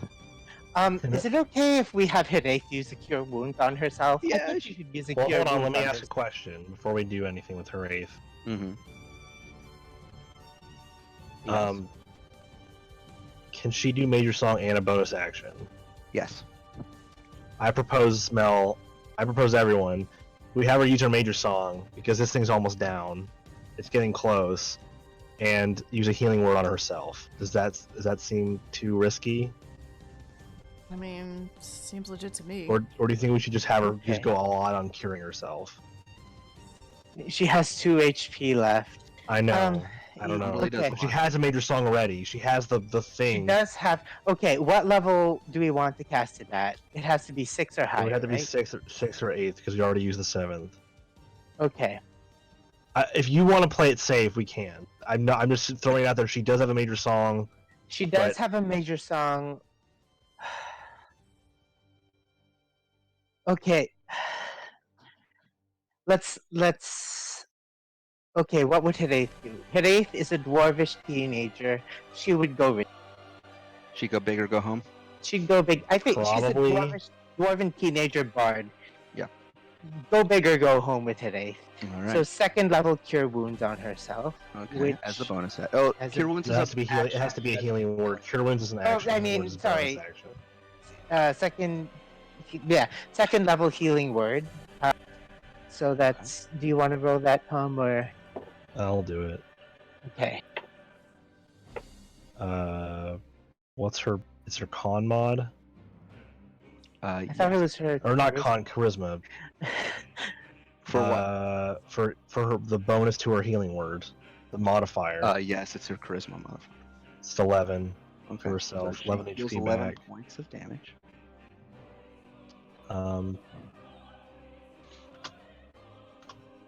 And Major Song of Spirit, 6 or 8.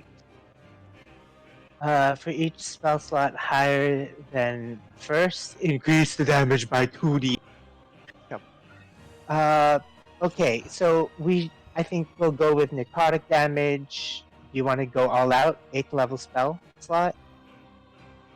yeah, would it feels be kind of wrong doing this without Alex making the decision. But, That's I true. don't know. I guess how bad does Umberly look? Does it look like? She is coming apart at the seams at this point. 8th level.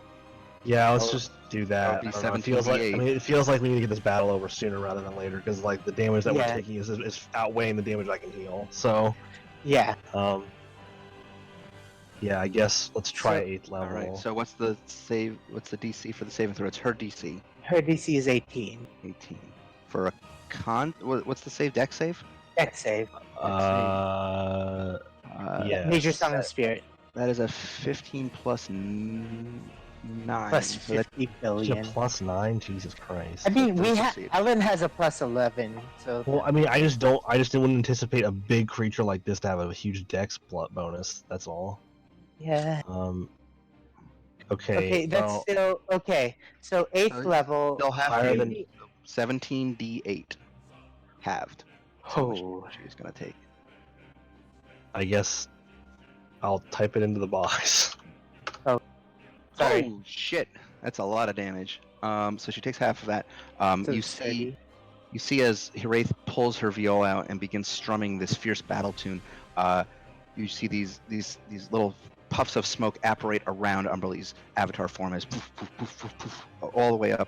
You look up now and you see all of these grim-looking dwarven specters hovering in the air there as they all ready their weapons and pierce Umberly. Just pincer attack. You see them light her up like a pincushion as they enter onto multiple angles, and all of this piercing radiant light begins pouring out of her from every direction.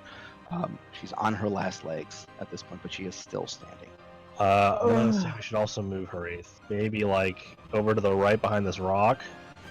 Sure. I don't think that cover's really gonna matter, but just But- over here. Yeah. 'Cause she's Would hurt be good. and Yeah. All right. That She's, brings us to the top of the round, I Ellen. would say if she has a potion. Well, if she No, I think she you no, already we have a already bonus used. action to do it, she so- can't. Take Yeah, it. she healed herself with a spell. That's all. That's all we could do for her. All right, Ellen. Top of the round. Okay. I'm gonna take a shot. So you don't have the +2 anymore because Hiraeth can't use a Hiraeth major or minor can't song on the use- yeah. same round, and she used her bonus action to healing word herself. So Yep. you're just straight shot. Okay. luck. 16 plus I think 11. Oh, you don't need any luck. You're good. 26. Yeah, you're fine. Oh no, 16 plus 12 is 28. Yeah. Okay, that's a d6. A 6 plus 7 is 13. 13 points I'm of damage. shaking. Roll that. Roll the that beam sneak footage. attack. Roll that sneak attack. Oh, That's a lot of sixes. Let's see. Okay, Ellen, as you look down at the turbulent waters below, and you see Tackle desperately trying to pull Verna to shore. You see the rest of your friends seriously injured and barely fighting on as these cyclones are spinning around them furiously, and Umberly is readying another attack. You take aim with one final arrow and let loose. How do you want to do this? okay. Ellen is going to look up, and like everything just sort of goes into slow motion for her for a second as she takes a breath, draws an arrow from the quiver, and like as she looks down the line of sight, she spots like I guess a space where like the cracks sort of meet up into a web, and as she exhales, she just releases the arrow. And you know that scene from Brave where like you see the arrow wobble slowly as it like Yeah. releases? That's sort of like the bullet time thing that Ellen is experiencing as she aims and like releases the arrow for Umberly. You see this spiderweb crack of radiant light that is coming to a point at a single location right on Umberly's chest, just above her rib cage. And you take aim, and breathing deeply to steel your nerves, you fire. Your arrow whistles through the air high above the din of the crashing thunder above and the roaring tidal waves below as it strikes true straight into this one bead of light that is on Umberly's chest. And as it pierces through her avatar form, you see cracks beginning to break up beyond her chest and into her arms and down into the tentacles below, into her octopus form. And you see her form beginning to crumble like dust, her seams beginning to tear along her visage and giving way to this blinding light that eclipses the cloudy skies above. And with one final defiant roar, the bitch queen shatters, and a shockwave ripples out from the epicenter, sending up a series of tidal waves in all directions and blowing the treetops back on the shore. And as the violence around you settles, clouds above crumble, giving way to this. Can I, real quick? Yeah. Can I, while this is all happening, and as I see that it's starting to fall apart, can I like run back towards Verna as I'm watching this happen? Just put a cure on her so she's not unconscious Absolutely. for any longer. I You just want rush to make to sure. the shore and lay your hands upon Verna and Cure wounds 3rd level. You get 19 HP, Verna. So Verna, you are Sorry to interrupt. conscious once I wanted Verna to not be unconscious. more. As the clouds above crumble away, revealing this tinged orange sky beneath, you all look around you, see that the water has receded away from the island's shores once more, and all is a seeming stillness. And then you spot on the shoreline, I'd say probably, Goff, you've rushed up to Verna, I'd say maybe about 20 feet from you, down the shore. You spot a body. face down in the water, a young Goliath girl. Shit. Yeah, I'm gonna run over to her. I mean, assuming Verna looks like she's okay. You see Coria washed up onto the shore, unconscious seemingly.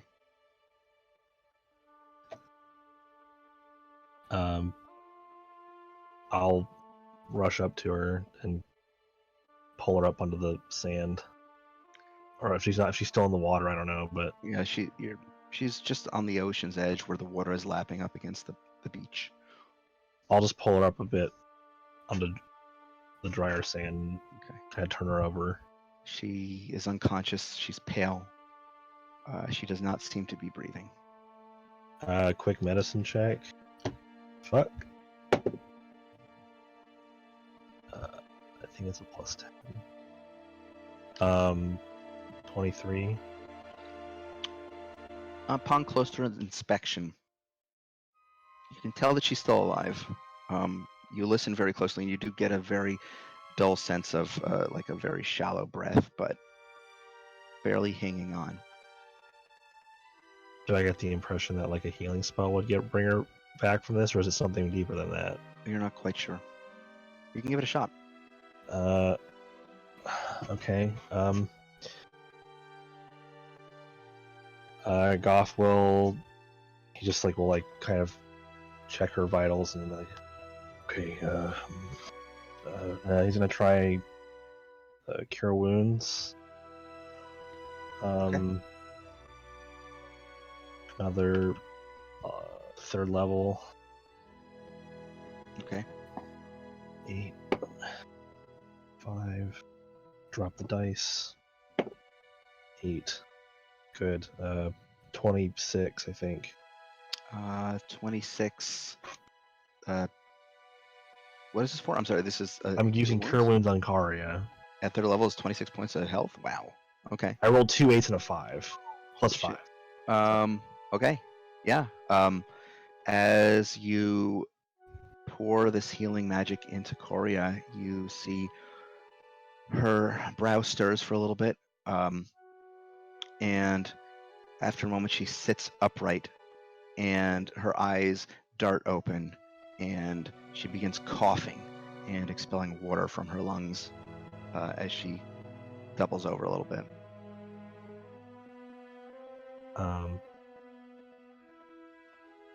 I'll just kind of watch her carefully,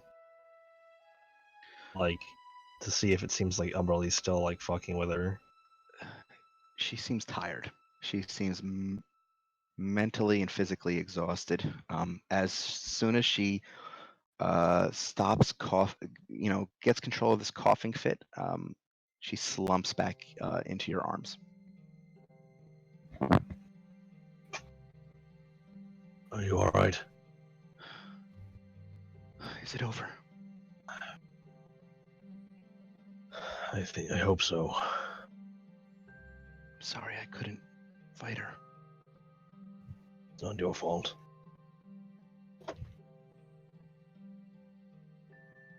What now?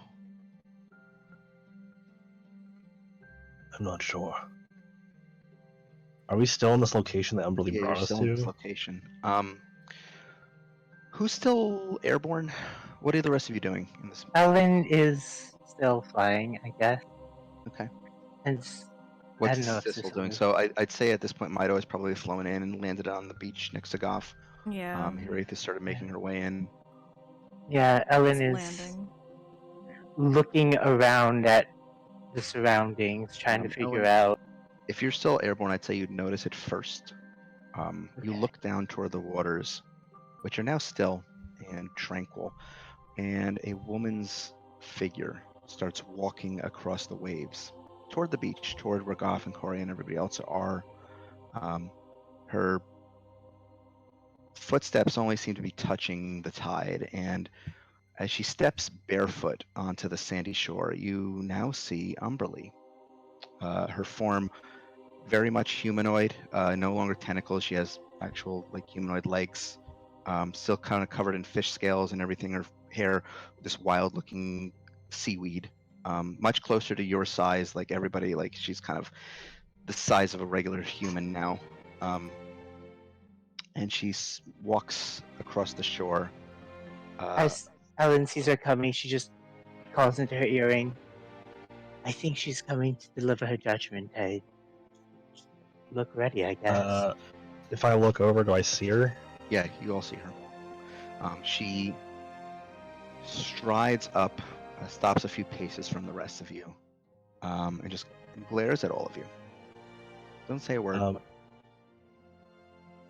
And then Goff's gonna see that, and he's gonna look silently, like kind of meet her eyes, and then he's gonna look over to Tackle, and he's just gonna do a little look of a short little whistle and kind of point towards Karia, trying to and he'll just say, "Tackle here."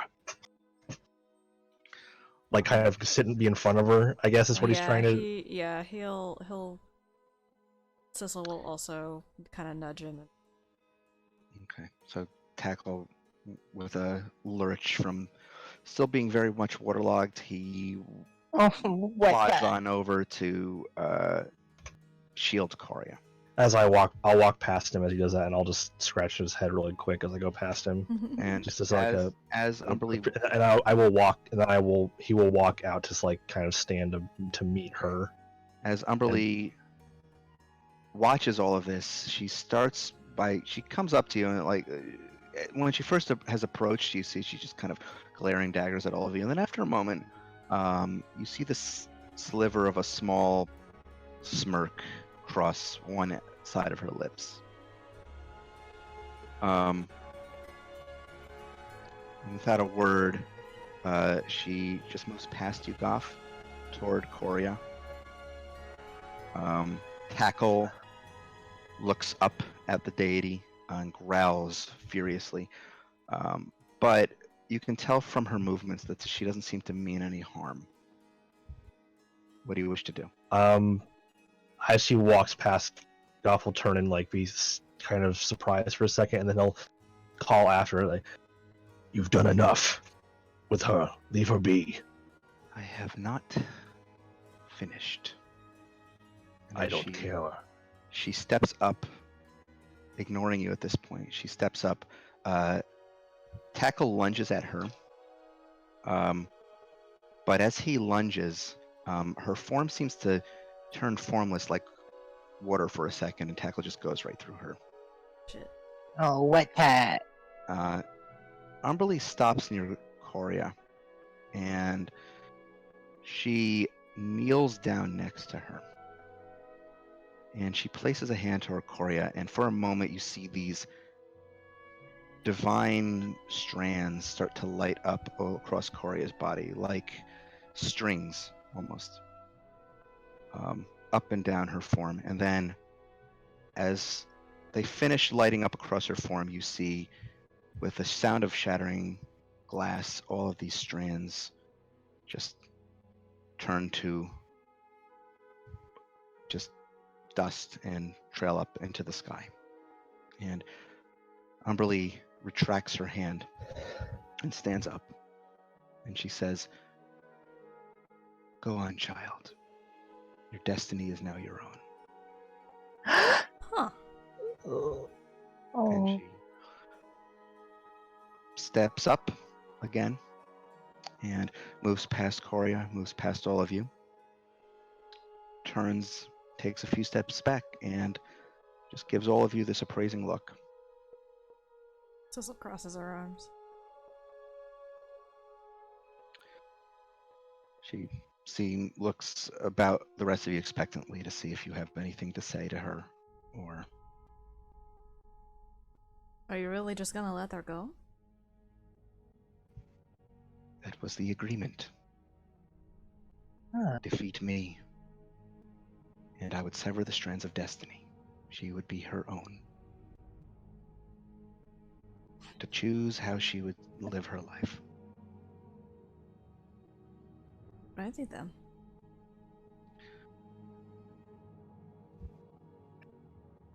Umberly. Sorry, if you were going to say something to her.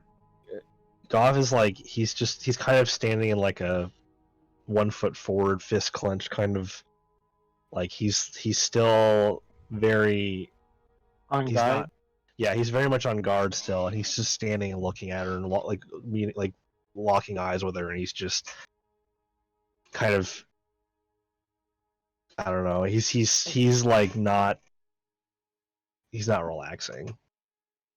Because he's he has a history with this individual. Yeah, of course. So he's I mean he and also Sissel kind of asked the question that he would have asked anyway. So he's just kind of waiting, kind of expecting something bad to happen. Umberly looks in your direction, Goff, and seeing your stance, her grin widens and she says, "Oh, come now, champion. You passed your trial. Should there be any further animosity between us?" Something tells me you could easily kill a soul. Why use a form that? You cut off. Why use form that what? Why use a form that we had a chance against? The purpose was never to obliterate you. It was to test you. To see if you had the conviction, the strength to stand up against impossible odds and succeed, as you will have to do in the coming days.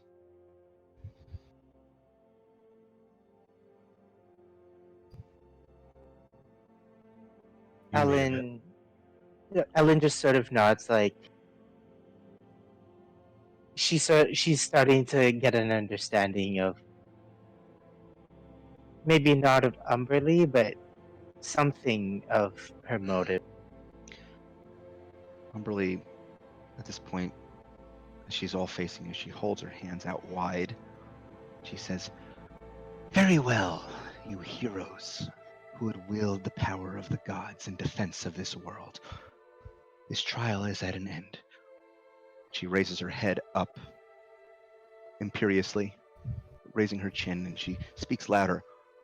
"What say you, my brethren, in judgment?"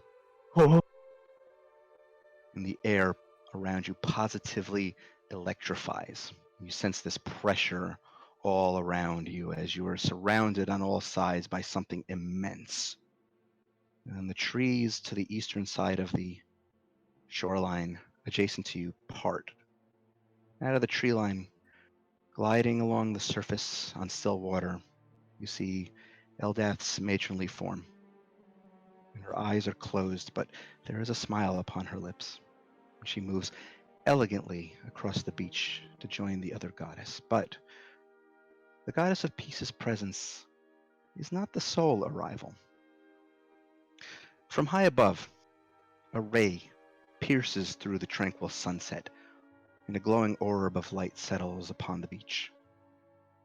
And stepping out of it, you see a towering man clad in a toga that reaches his feet, with a resplendent fiery orange beard that hangs from his face. His eyes are pure energy, pupilless, and to gaze upon him strains the eyes. He carries an ornate brass staff in one hand that bears the light of day upon its head. And then from the opposite end of the beach, to your west, opposite from Eldath, you hear these arcane whispers, and then a smoke filters out through the tree line. A living shadow coalesces upon the sand and transforms into a humanoid figure. The creature bears the outfit of a noble, with a long, aristocratic black waistcoat with royal red trim, and with a rapier's hilt at his side, and his entire head is enclosed in a mask. The mask is split down the middle, bearing a smiling face on one side and a mournful one on the other. And as the figure strides forward, a violin apparates from the shadowy tendrils trailing off its form, and he tucks it under his chin and he begins to play a gentle song. And the music is joined in concert by an accompanying instrument on the wind. The breeze strikes up, and the leaves from the nearby trees swirl upon the sand, creating a minor cyclone. The cyclone rises to a human's height before the leaves fall away, revealing a man in a shining silver breastplate. He is dark-skinned, his silver hair braided into dreadlocks that run down the center of his back, and in his hand he bears a silver-stringed lute that he strums in tune with the other arrival. And with a thrum, an arcane black gate opens upon the beach. And stepping out of the darkness, you see one last individual. At first, a black-robed figure bearing a skeletal visage, and as he steps into the light, the being shifts its form into the unassuming elderly man in the suit and tie that you know as Kelimvor. Help! He looks at the two instrument-playing deities and he sighs before he takes up his spot in the ring that the deities now form around your group. Are we supposed to bow? Are you asking Goff that? Yes. Do I know if it's like rude to not bow to gods when they show up? I mean, these are gods and you're a holy man. What would you do? I bow to Eldath, wouldn't bow to Umberly. Cecily just waves and goes, hey. I gather I know enough to know these are like the deities that made the that Yep. formed the pact. The stones and the pack. Pelor, Elidamara, Umberly, Eldath, Ogma, and Kelimvor. Now encircle you. Goff will. He won't answer Ellen. He'll just he will kneel on one leg, but towards Eldath specifically. Okay. What do the rest of you do? I guess Ellen is going to kneel towards Alidamara. It's up to you. I mean, you don't necessarily follow Elidamara. You can do what you want. I mean, what would Ellen do?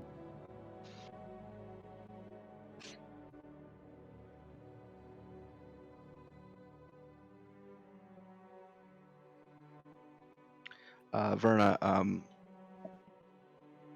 at this point, Eldath opens her eyes, these soft green eyes, and she looks toward you for a moment, and as her gaze passes upon you, you just feel this absolute feeling of warmth and peace fill your body. And then she looks over toward Goff, and she strides forward, seemingly almost doesn't seem like she moves, she just glides on this water next to Goff. And while you continue to kneel, Goff, she bends over and takes one hand and places it on your cheek, kind of commanding you to rise. He will do so. As she looks upon you, she raises her voice to the rest of those assembled, and she says, "Here before you stands the champion and his allies. He has journeyed long to reach this moment, but he has not faltered. Through his travels, he has shown patience and understanding. He has not allowed his burdens to eclipse his need to help others. He has displayed pacifism, only raising his hand in defense of others. He has even challenged the words of the gods when he knows in his heart what is right. And through it all, he has remained true to himself, to the bonds he shares with his friends and allies. I can think of no one more fitting to be the next wielder of the Stone of Tranquility." She passes her watchful gaze among the other deities. And one by one, they nod and take a step backward. First Pelor, then Kelimvor, then Elidamara and Ogma, and lastly Umberly. She pauses for a moment before smirking and then mimicking her fellow gods. Eldath looks once more toward you, Goff, and smiles, and you feel her warmth radiate across you. Fight for peace. Bring understanding to a world that is all too quick to judge, and always keep the stillness within your heart. Goff of Still Waters, champion of Eldath, my champion, receive my blessing. Goff, Eldath holds both of her hands to her chest, and you see this glow underneath her cupped fingers. She holds her clasped hands outward toward you, and nestled within them is a water lily. She throws her hands forward, and this water lily floats across the air in your direction, and as it does, each petal falls away from it, revealing a glowing white stone that comes to rest within the palm of your hand. And as the Avatar Stone of Tranquility comes to rest in your hand, what do you do? As you take a moment to attune to the stone. Oh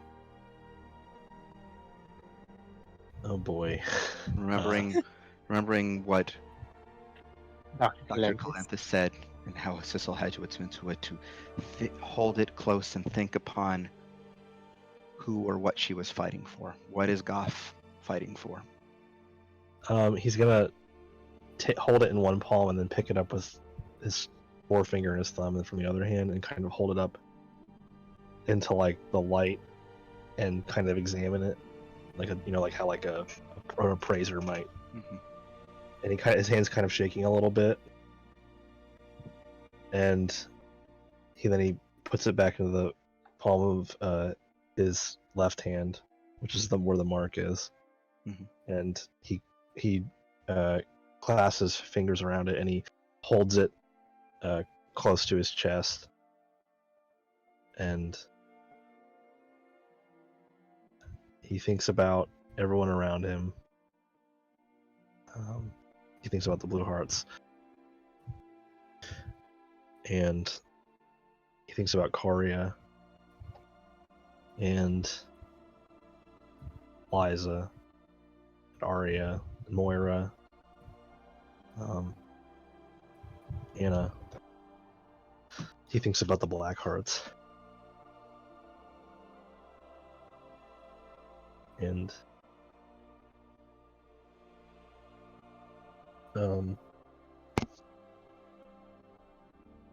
thinks about Kauta, and all the people in the Snapdragon, and he even thinks about Duroc for a second, and the people of the islands, and his mother.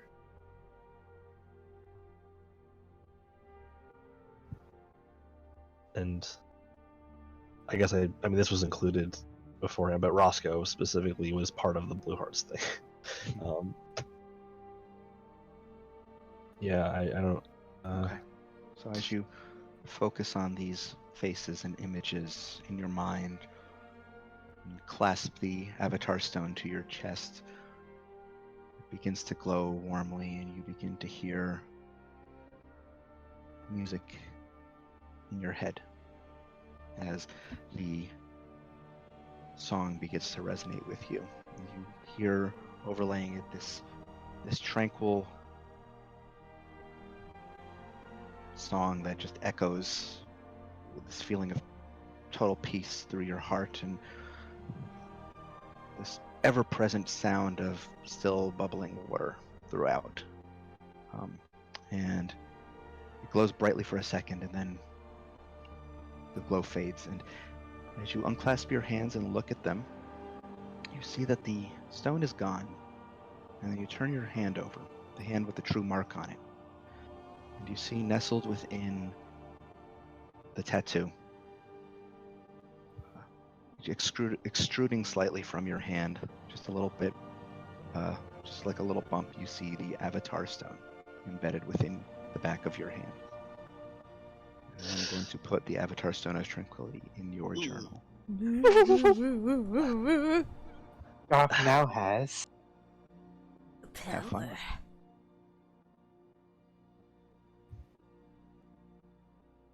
I'll let you take a moment to look at that.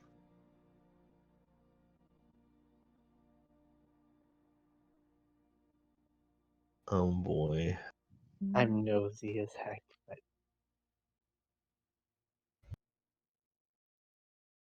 Ooh.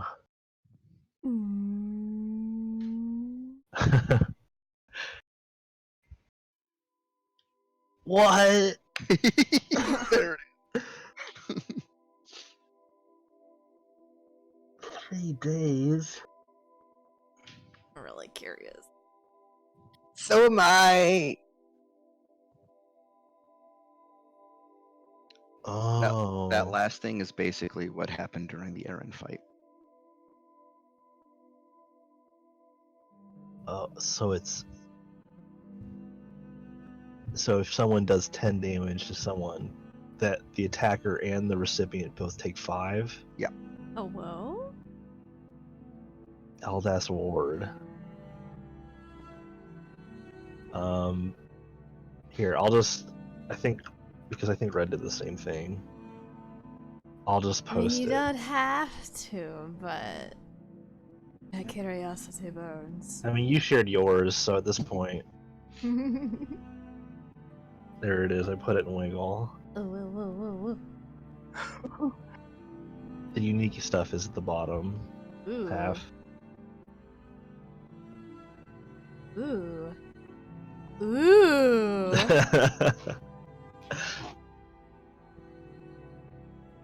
Ooh. Max CR8 Destroy Undead. I know, it also works in Fiends and Aberrations. That That's widens the big options quite a sexy. bit. That's gonna be Yep. real good when we go to the abyss.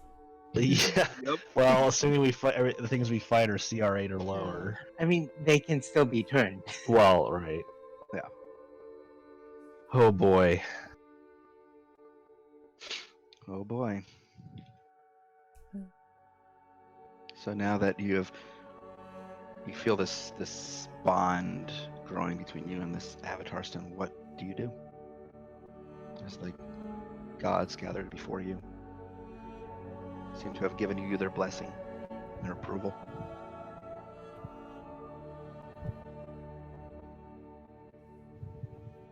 Yeah, the awakened powers are fun. The awakened power is destroy moon with one turn. Yep. Just blow it up.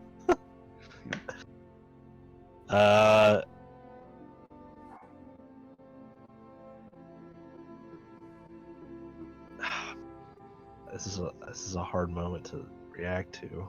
Mhm. At this point, Korea just sort of stumbles up next to you and like kind of holds your hand.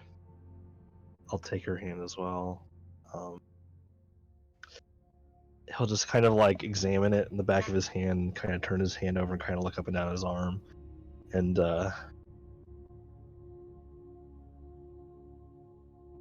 he will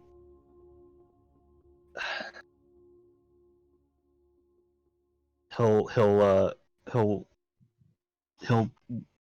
pull back his mask to look at Eldath, and he'll smile, and he'll say, "Thank you." She smiles at you once more and nods, and she says, "Your journey will become much more difficult going forward. Care for I your know. friends, and they will care for you."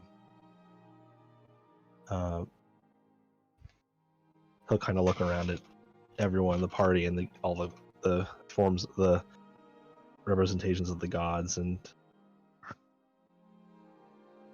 he'll say, "I know." And he will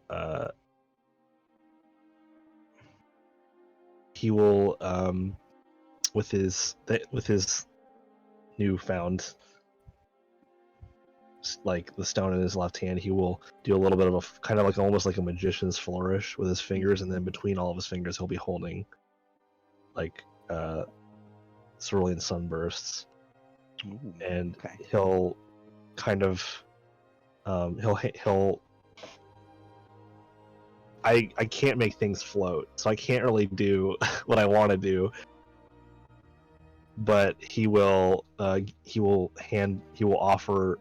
place like is it the 6 of them or 7 of them? Mhm. Is it 6 or 7 gods? There's 6. He'll put 6 of them on the water. Okay. Are we standing in the water right now? No, you're standing on the beach. Oh, well, Never I'd mind. say Okay. The thing I was trying to do is supposed to be cute, but I can't really do it because it's. I mean, you're in a realm of gods and you have a newfound power. I hand wave it. Don't worry. What do you want to do? He wanted to create a sunburst and like have one go to each of them, Okay. even though I know it's like a completely like, Yep. to them it might be meaningless, but. Um, And he would See, just say, and he would say, and thank you to all of you for allowing us to pass. you see, as each of the sunbursts floats near one of the deities, they each kind of gingerly pluck it out of the air. Kalimdor takes it and he kind of like affixes it to his lapel. Um, Oh, Agma seems quite enchanted by this Mhm. and kind of puts it in his hair.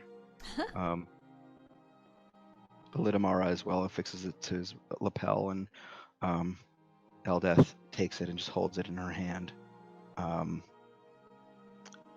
Pelor as well just holds it in his hand. Umberly just sort of scoffs a little bit at the flower as it floats near her, but she too just kind of reaches her hand out and allows it to rest upon the back of her palm. You have given us all a gift, and we will not make waste of it. Eldeth smiles once more at you and says, a gift. My champion, before you go, I have one final gift for you. You have given me more than enough. Well,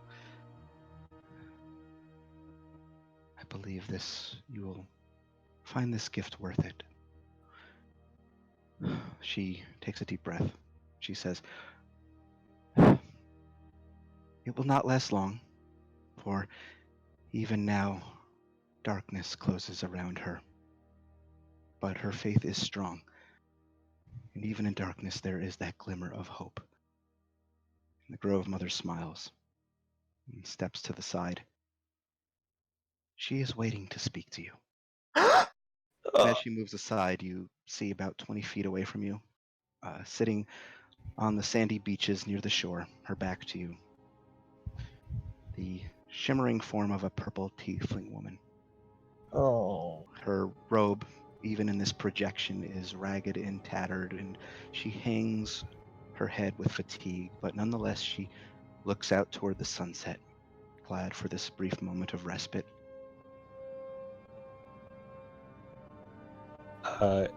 Goff will wordlessly, without look, like he'll just see her and he won't even like look back up at Elnath. He'll just start walking towards her,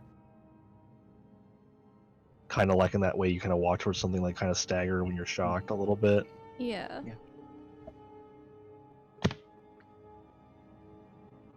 And he'll just walked up to her. She's sitting down on the ground in the sand and just letting the tide rise in. Occasionally it laps near her feet, although it doesn't really seem to do anything because she is just a projection. It's tranquil here. The seagulls caw overhead, and the water occasionally rushes in and then out again. What do you wish to do?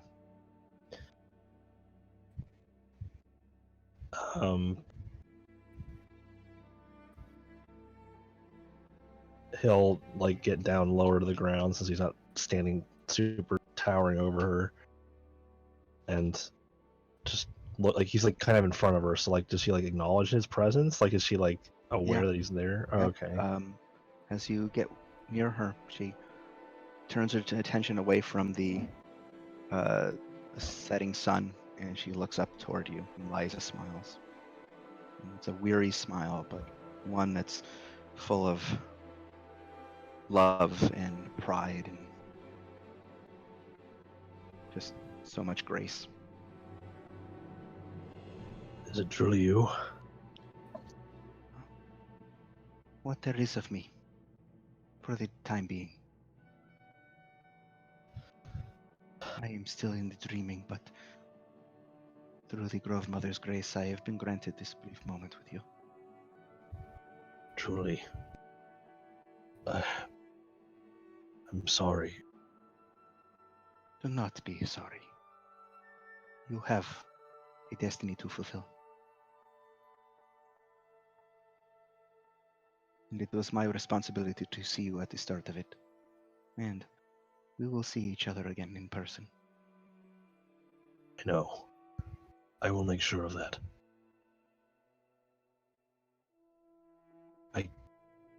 I can't imagine what burden you carry in this place, or the place that you are trapped in, but please hold on as long as you can. I We're will. almost there. I await you. I hold the Grey Man's consciousness at bay as best I can.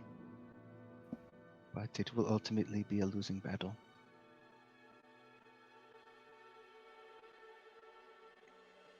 I know. I am so proud of you, my friend. You have come so far. You have found strength in allies and friendships that you once were afraid of. Mm. Not entirely correct. I'm still afraid of them. They will do you well in the days ahead. I know. But it is because of you that I have gotten this far. No, I merely set you on the path. It You is set your me on own the inner path, and strength. you also spared me from death at least once or twice. Through whatever deals you might have made. Deals I worry you may not be able to get out of, get away from. She kind of casts an eye downward. Do not worry for me. The deals I have made have been satisfied. And she kind of briefly glances back over at Calimbor, who nods. With an insight check, even though she can probably deceive me pretty well. Just to see if she's like trying to protect me from a truth, or if she's being serious. 25.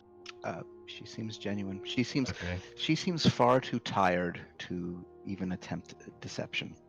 Okay. All right. Well, I don't know exactly when, but we're coming. I know it's already been so much, but if you can just hold on, It is all I can do. I will get you out of there. I know. Goff, my friend, if you could do me one small favor. Anything. Please look after my daughter. And this is not her fault. Forgive her.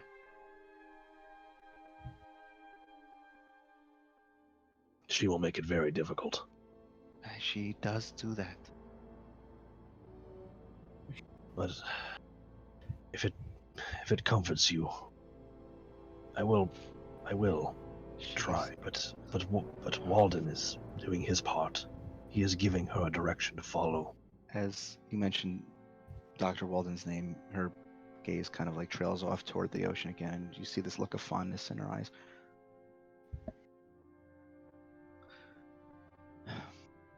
Watch over her. And him. I suspect they will both be essential in freeing me in some way.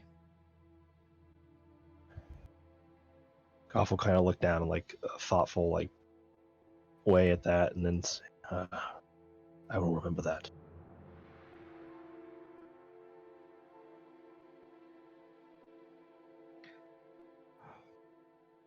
She stands up and smiles at you and gazes down at the avatar stone embedded in your hand and nods toward it and looks back up toward you and says,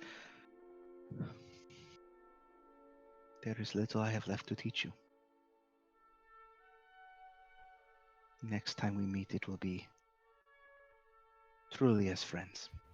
instead of as student and mentor.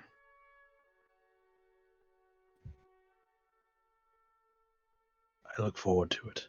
And he'll kind of reach back and pull up the notebook that you gave him.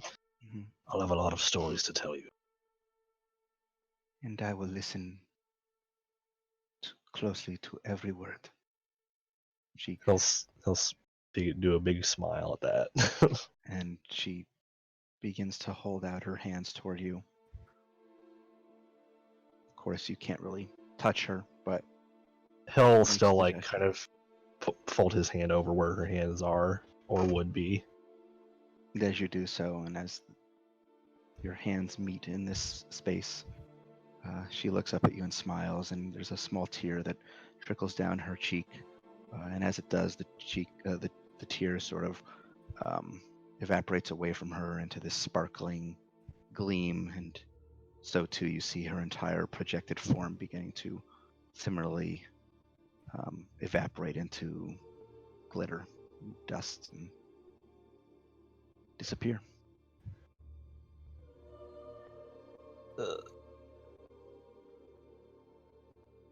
He'll just kind of sit there, like still kind of grasping the space where her hand would have been. And just kind of looks down for a bit and then clenches his fist and stands back up slowly.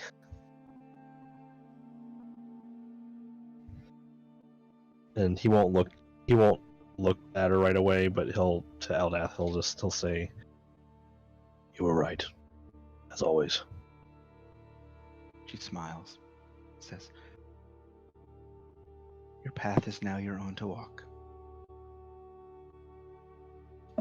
I will guide you every step that I can." She takes a step away. You see at this point the other gods and goddess are beginning to step away as well, and one by one you see them kind of kind of just become non-corporeal and turn into mist or light or whatever element is suitable for them as they one by one just wink out of existence on this beach. And the last one is Eldath, who gazes toward all of you, and with one more smile she closes her eyes as her form discorporates and returns to the true grove. Koff will hold out at the back of his hand, kind of the way he does to the champions, like this little salute with the true mark showing. And he'll just kind of do that towards where she was standing. Okay. At this point, Coria just sort of wanders up to you. She looks exhausted. You look around at all of your allies and friends, and they too look exhausted and beaten and bruised, but alive and triumphant. Are we still on this beach? Yeah. Okay. I don't know where we are. We're still in Aronia somewhere. Oh, I thought maybe this was like an illusionary domain that was going to No. go away when we. Okay.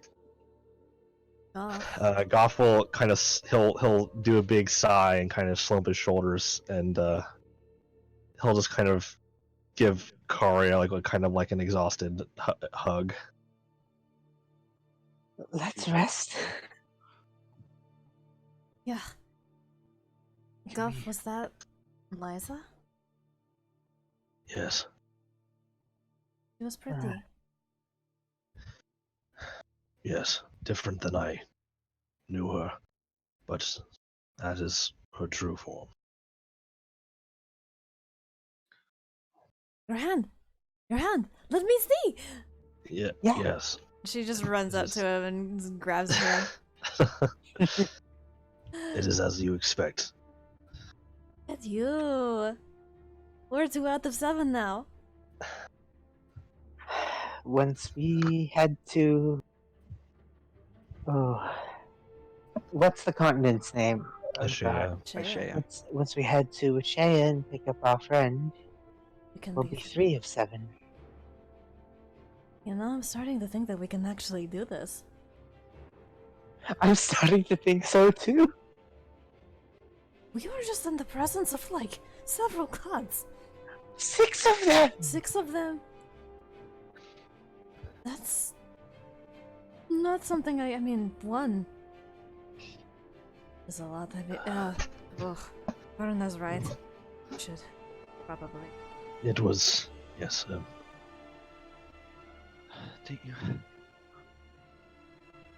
I don't think. Don't you have some way of just getting us back already? Oh, Golf. Do you have juice? Well, if Sissel's method doesn't normally work, then yes. I mean, Actually, does teleport only work on the same plane? Yep. Oh, okay. my I did not thing know only that. really works if we're not in another plane. I think I can take care of it. But Karia, what of you? You did you I don't not? know. You did not come to. You did not get to see the vision you anticipated. No, but I think I got what I wanted in the end. Do you think she choice. is? That you are free? I don't feel her anymore. Was certainly the most generous thing I've ever witnessed her do myself.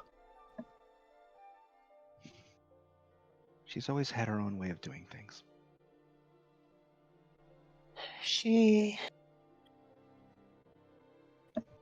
I used to think she was illogical, but you know, she has her own sort of sense of justice. Yep, there were. Mm-hmm. Coria looks up toward you, Goff, and says, if you don't mind, I'd still like to stay for some time at your tavern. That's okay? Yes.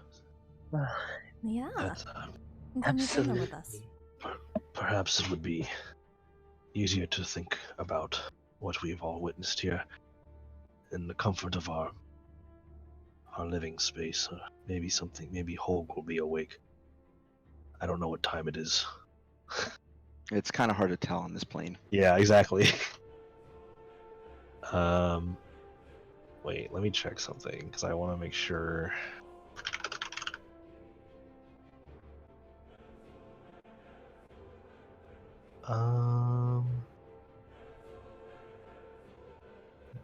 Would I, even though I'm not someone who memorizes sigils for teleportation, would I know the teleportation sigil? Like, I don't actively do it with like Sissel does. I'd say that when you learned that particular spell, you probably did memorize Oh. it, so I'm going to give it to you. Okay. I mean, it's our home. Right. I just Your want to make sure because I know it's like a thing that Sissel actively does as like a person who has teleportation, but I don't think I've actually used I really used planeship once, and it was in that weird situation where I was in the dreaming. So like I haven't done it yet that I remember. Mm-hmm. I think the other times we teleported, it was with the Sissel, it was with the thing that Walden gave us. I don't remember. Anyway, I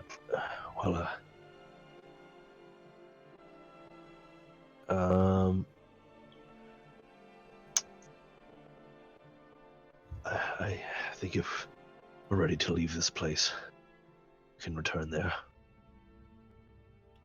I could use a long sleep. Oh, Don't worry. There are plenty of spaces. Goff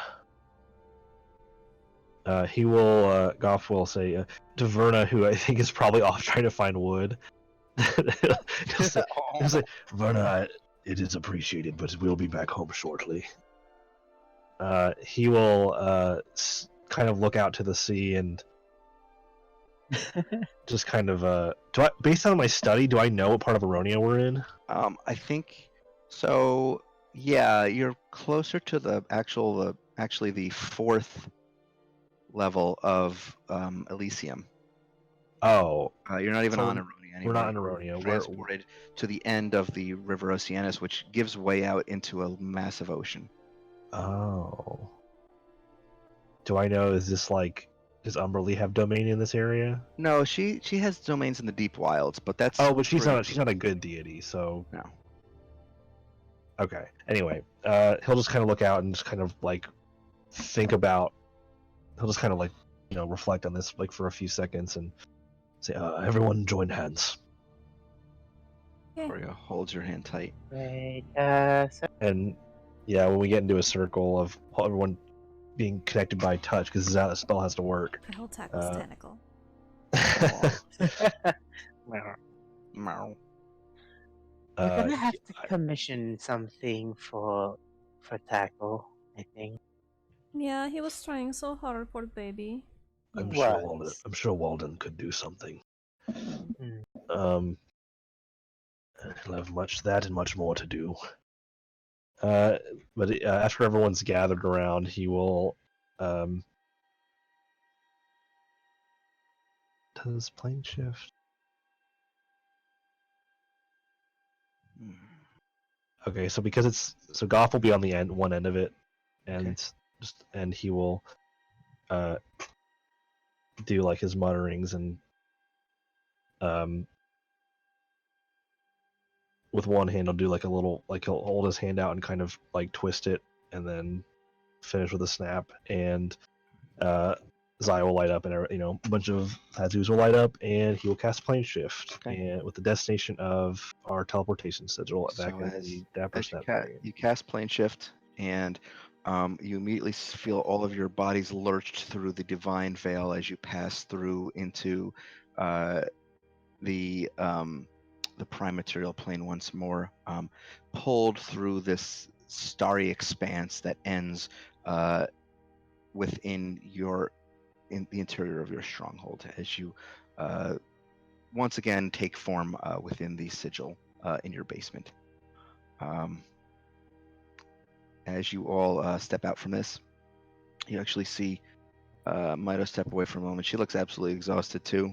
She just kind of waves and like kind of plods up the stairs. She looks like she's probably heading straight to bed. And as you all get up to the tavern level, you see that it is nighttime. All right. Oh, well, okay. Perhaps we can gather in the morning. Whenever that might be, I'm not clear on what. Do we need to set Corey up with a room, or do you have an extra bed in yours, Goff? I don't actually know. You can find a room for. Right. Do you wish to stay in your own room? I don't want to impose on you. It's okay. I can. I understand not wanting to be alone, but it's up to you. I think I need some time to myself. All right. I don't know. We can tell. We can how tell the our room situation's set up, but tavern whatever. Yeah. to Yeah, set you up can notify your tavern keep, and they can set her up with a bed and Mhm. some bedding and everything she needs. So are you all heading to bed? Is that what you're doing? Yes. I think so. All right. So, as you Oh, all. I'm getting cleaned up first because if I enter all bloody Oh, from. yeah. Well, your kids are long asleep, but yes. Yes, but I would rather not wake up. That's fair. Okay, so you all turn in for the night. Ellen, you kind of wash up and get ready for bed, and as you all bed down to rest for the night, content with the long journey you have just taken. Ellen. What? Uh-huh. No. You are, as you dream, you are floating in a formless, shapeless space. It is dark here, but as your eyesight adjusts, you realize that it is not shadows that surround you, but a starry expanse. Distant celestial bodies wink in the void, and you cannot figure out which way is up, if at all. Your body spirals outward, tumbling over itself, and as it does so, over time, a shape comes into view. Blurry at first, it starts to take form, until you can see a familiar sight. Hovering into view is the figure of a young girl, clad in a dirty white gown, her stringy black hair falling over her face. Ada, As you float closer to Ada, she reaches a hand out toward you. I reach for it. Okay, you take her hand. It's cold to the touch, but she doesn't withdraw it. She doesn't seem scared of you.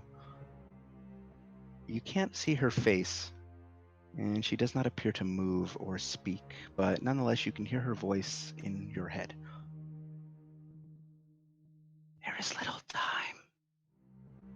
The gray man drowns my voice, turns it to his own.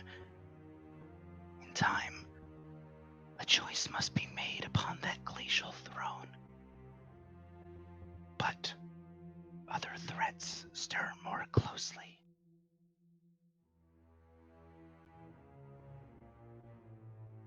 What do you do? Ellen is going to grab her and hold her and just, we're coming. We're getting as much power as we can and we're coming. The threat is much closer than you think. The Remaker comes for you. The Remaker? He will seek to tear down all you know, rebuild it in his image. You're in danger. He bears such hatred for you and for your friends. You have delayed his plans. Now he seeks to take away all you love. You see her she's starting to tremble and grow panicked.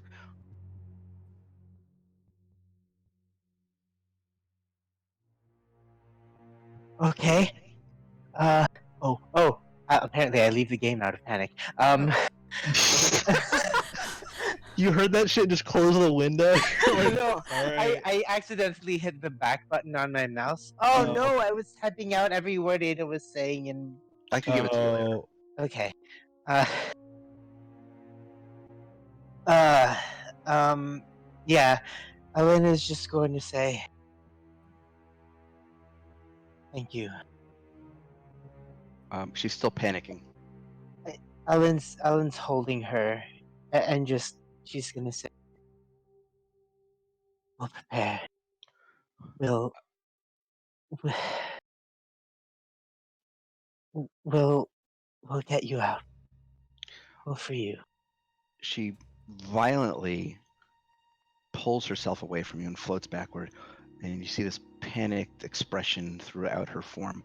And you hear the voice, the whisper in your head say again, there is no time. The Remaker is here. You must run. Wake up. Wake up. Can I wake up? At this point, you feel this sudden rush as you are thrown just violently backward through the starry expanse, and all the stars blur around you. And Ellen, you come to consciousness with a start. Your heart is racing. And the only sound you can hear immediately is the pounding of rain against your windowsill. You take a deep breath.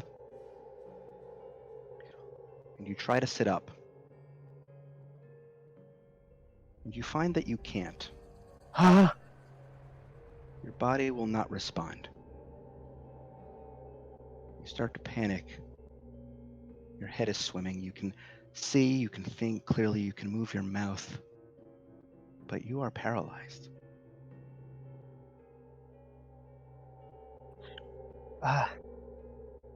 Can I use the earring connection to call out? Do you wear the earring to bed? Do people wear ear? No, I guess I don't. I think Goff actually keeps it in. Dude. Because the chances of us being ambushed at night are unfortunately high enough that he thinks it's something he should do, but that's Goff. Is that something Goff would have ever talked to people about? I think Ellen, he just does it out of caution. Ellen is extremely paranoid. I don't Okay. know if she'd wear it to. Well, you tell me what you would do. What would you do? I think Okay, tactically, I think it would make sense for her to keep it on in bed and take it out only Okay. cleaning the ear, All right. probably. So you try to speak, and you find that your voice can barely speak above a whisper. Something is affecting you. Something in your body. And as this sort of panic overwhelms you, what do you say? Help! As this panic overwhelms you, you desperately cry out for help. Your vision adjusts, and that's when you notice a figure sitting at the end of your bed. As the blurry vision focuses on a man clad in an ostentatious black robe adorned in silver jewelry, and his auburn hair is pulled back into a ponytail. Focusing on his face, you instantly recognize this person as Archdruid Alonzo's major domo, the elf Deco Limnic. He's looking down at his hands, and you can just make out a syringe between his fingers. He turns towards you and smiles maliciously. And he holds up one hand, and you can see your earring in his hand.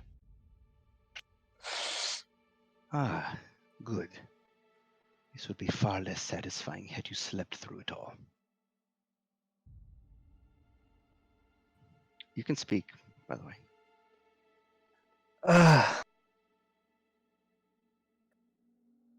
Right, I don't think Ellen is gonna speak. She's just She's gonna what? she's trying to. I think she put two and two together. She doesn't want to put Ada in any more danger than she already is. Okay. She's just gonna stare at him. All right. As Deco sort of pockets the earring once more and then runs his fingers across the syringe, he speaks to you. He says, "My dear girl, you and your friends have been a thorn in my side for far too long. Unwittingly delayed or undone plans that have been so long in the making. But all of that will end now." He looks back towards you gleefully. Oh, my heart positively quakes with anticipation for this moment. Oh, how I have longed for it, to finally get what I have wanted. He stares down at you. What do? Do you say anything to him? What do you want? He smiles. Oh, dear child, I want so many things. I want a world without elder gods slithering in the dark, who threaten we mortals. An existence without deities working their impossible designs upon us. One where mortal kind will be free. Free to live and to love, unburdened by powers greater than their own. And you see his fist clench. And to find this world, regrettably sacrifices must be made. All those who would stand in the way of this paradise. I want you and your friends undone, ground into the dirt beneath my boots. I want Order Newell razed to the ground. I want Arcadia to bend its knee. I want Anna Stonebrook's head on a pike. He turns away from you.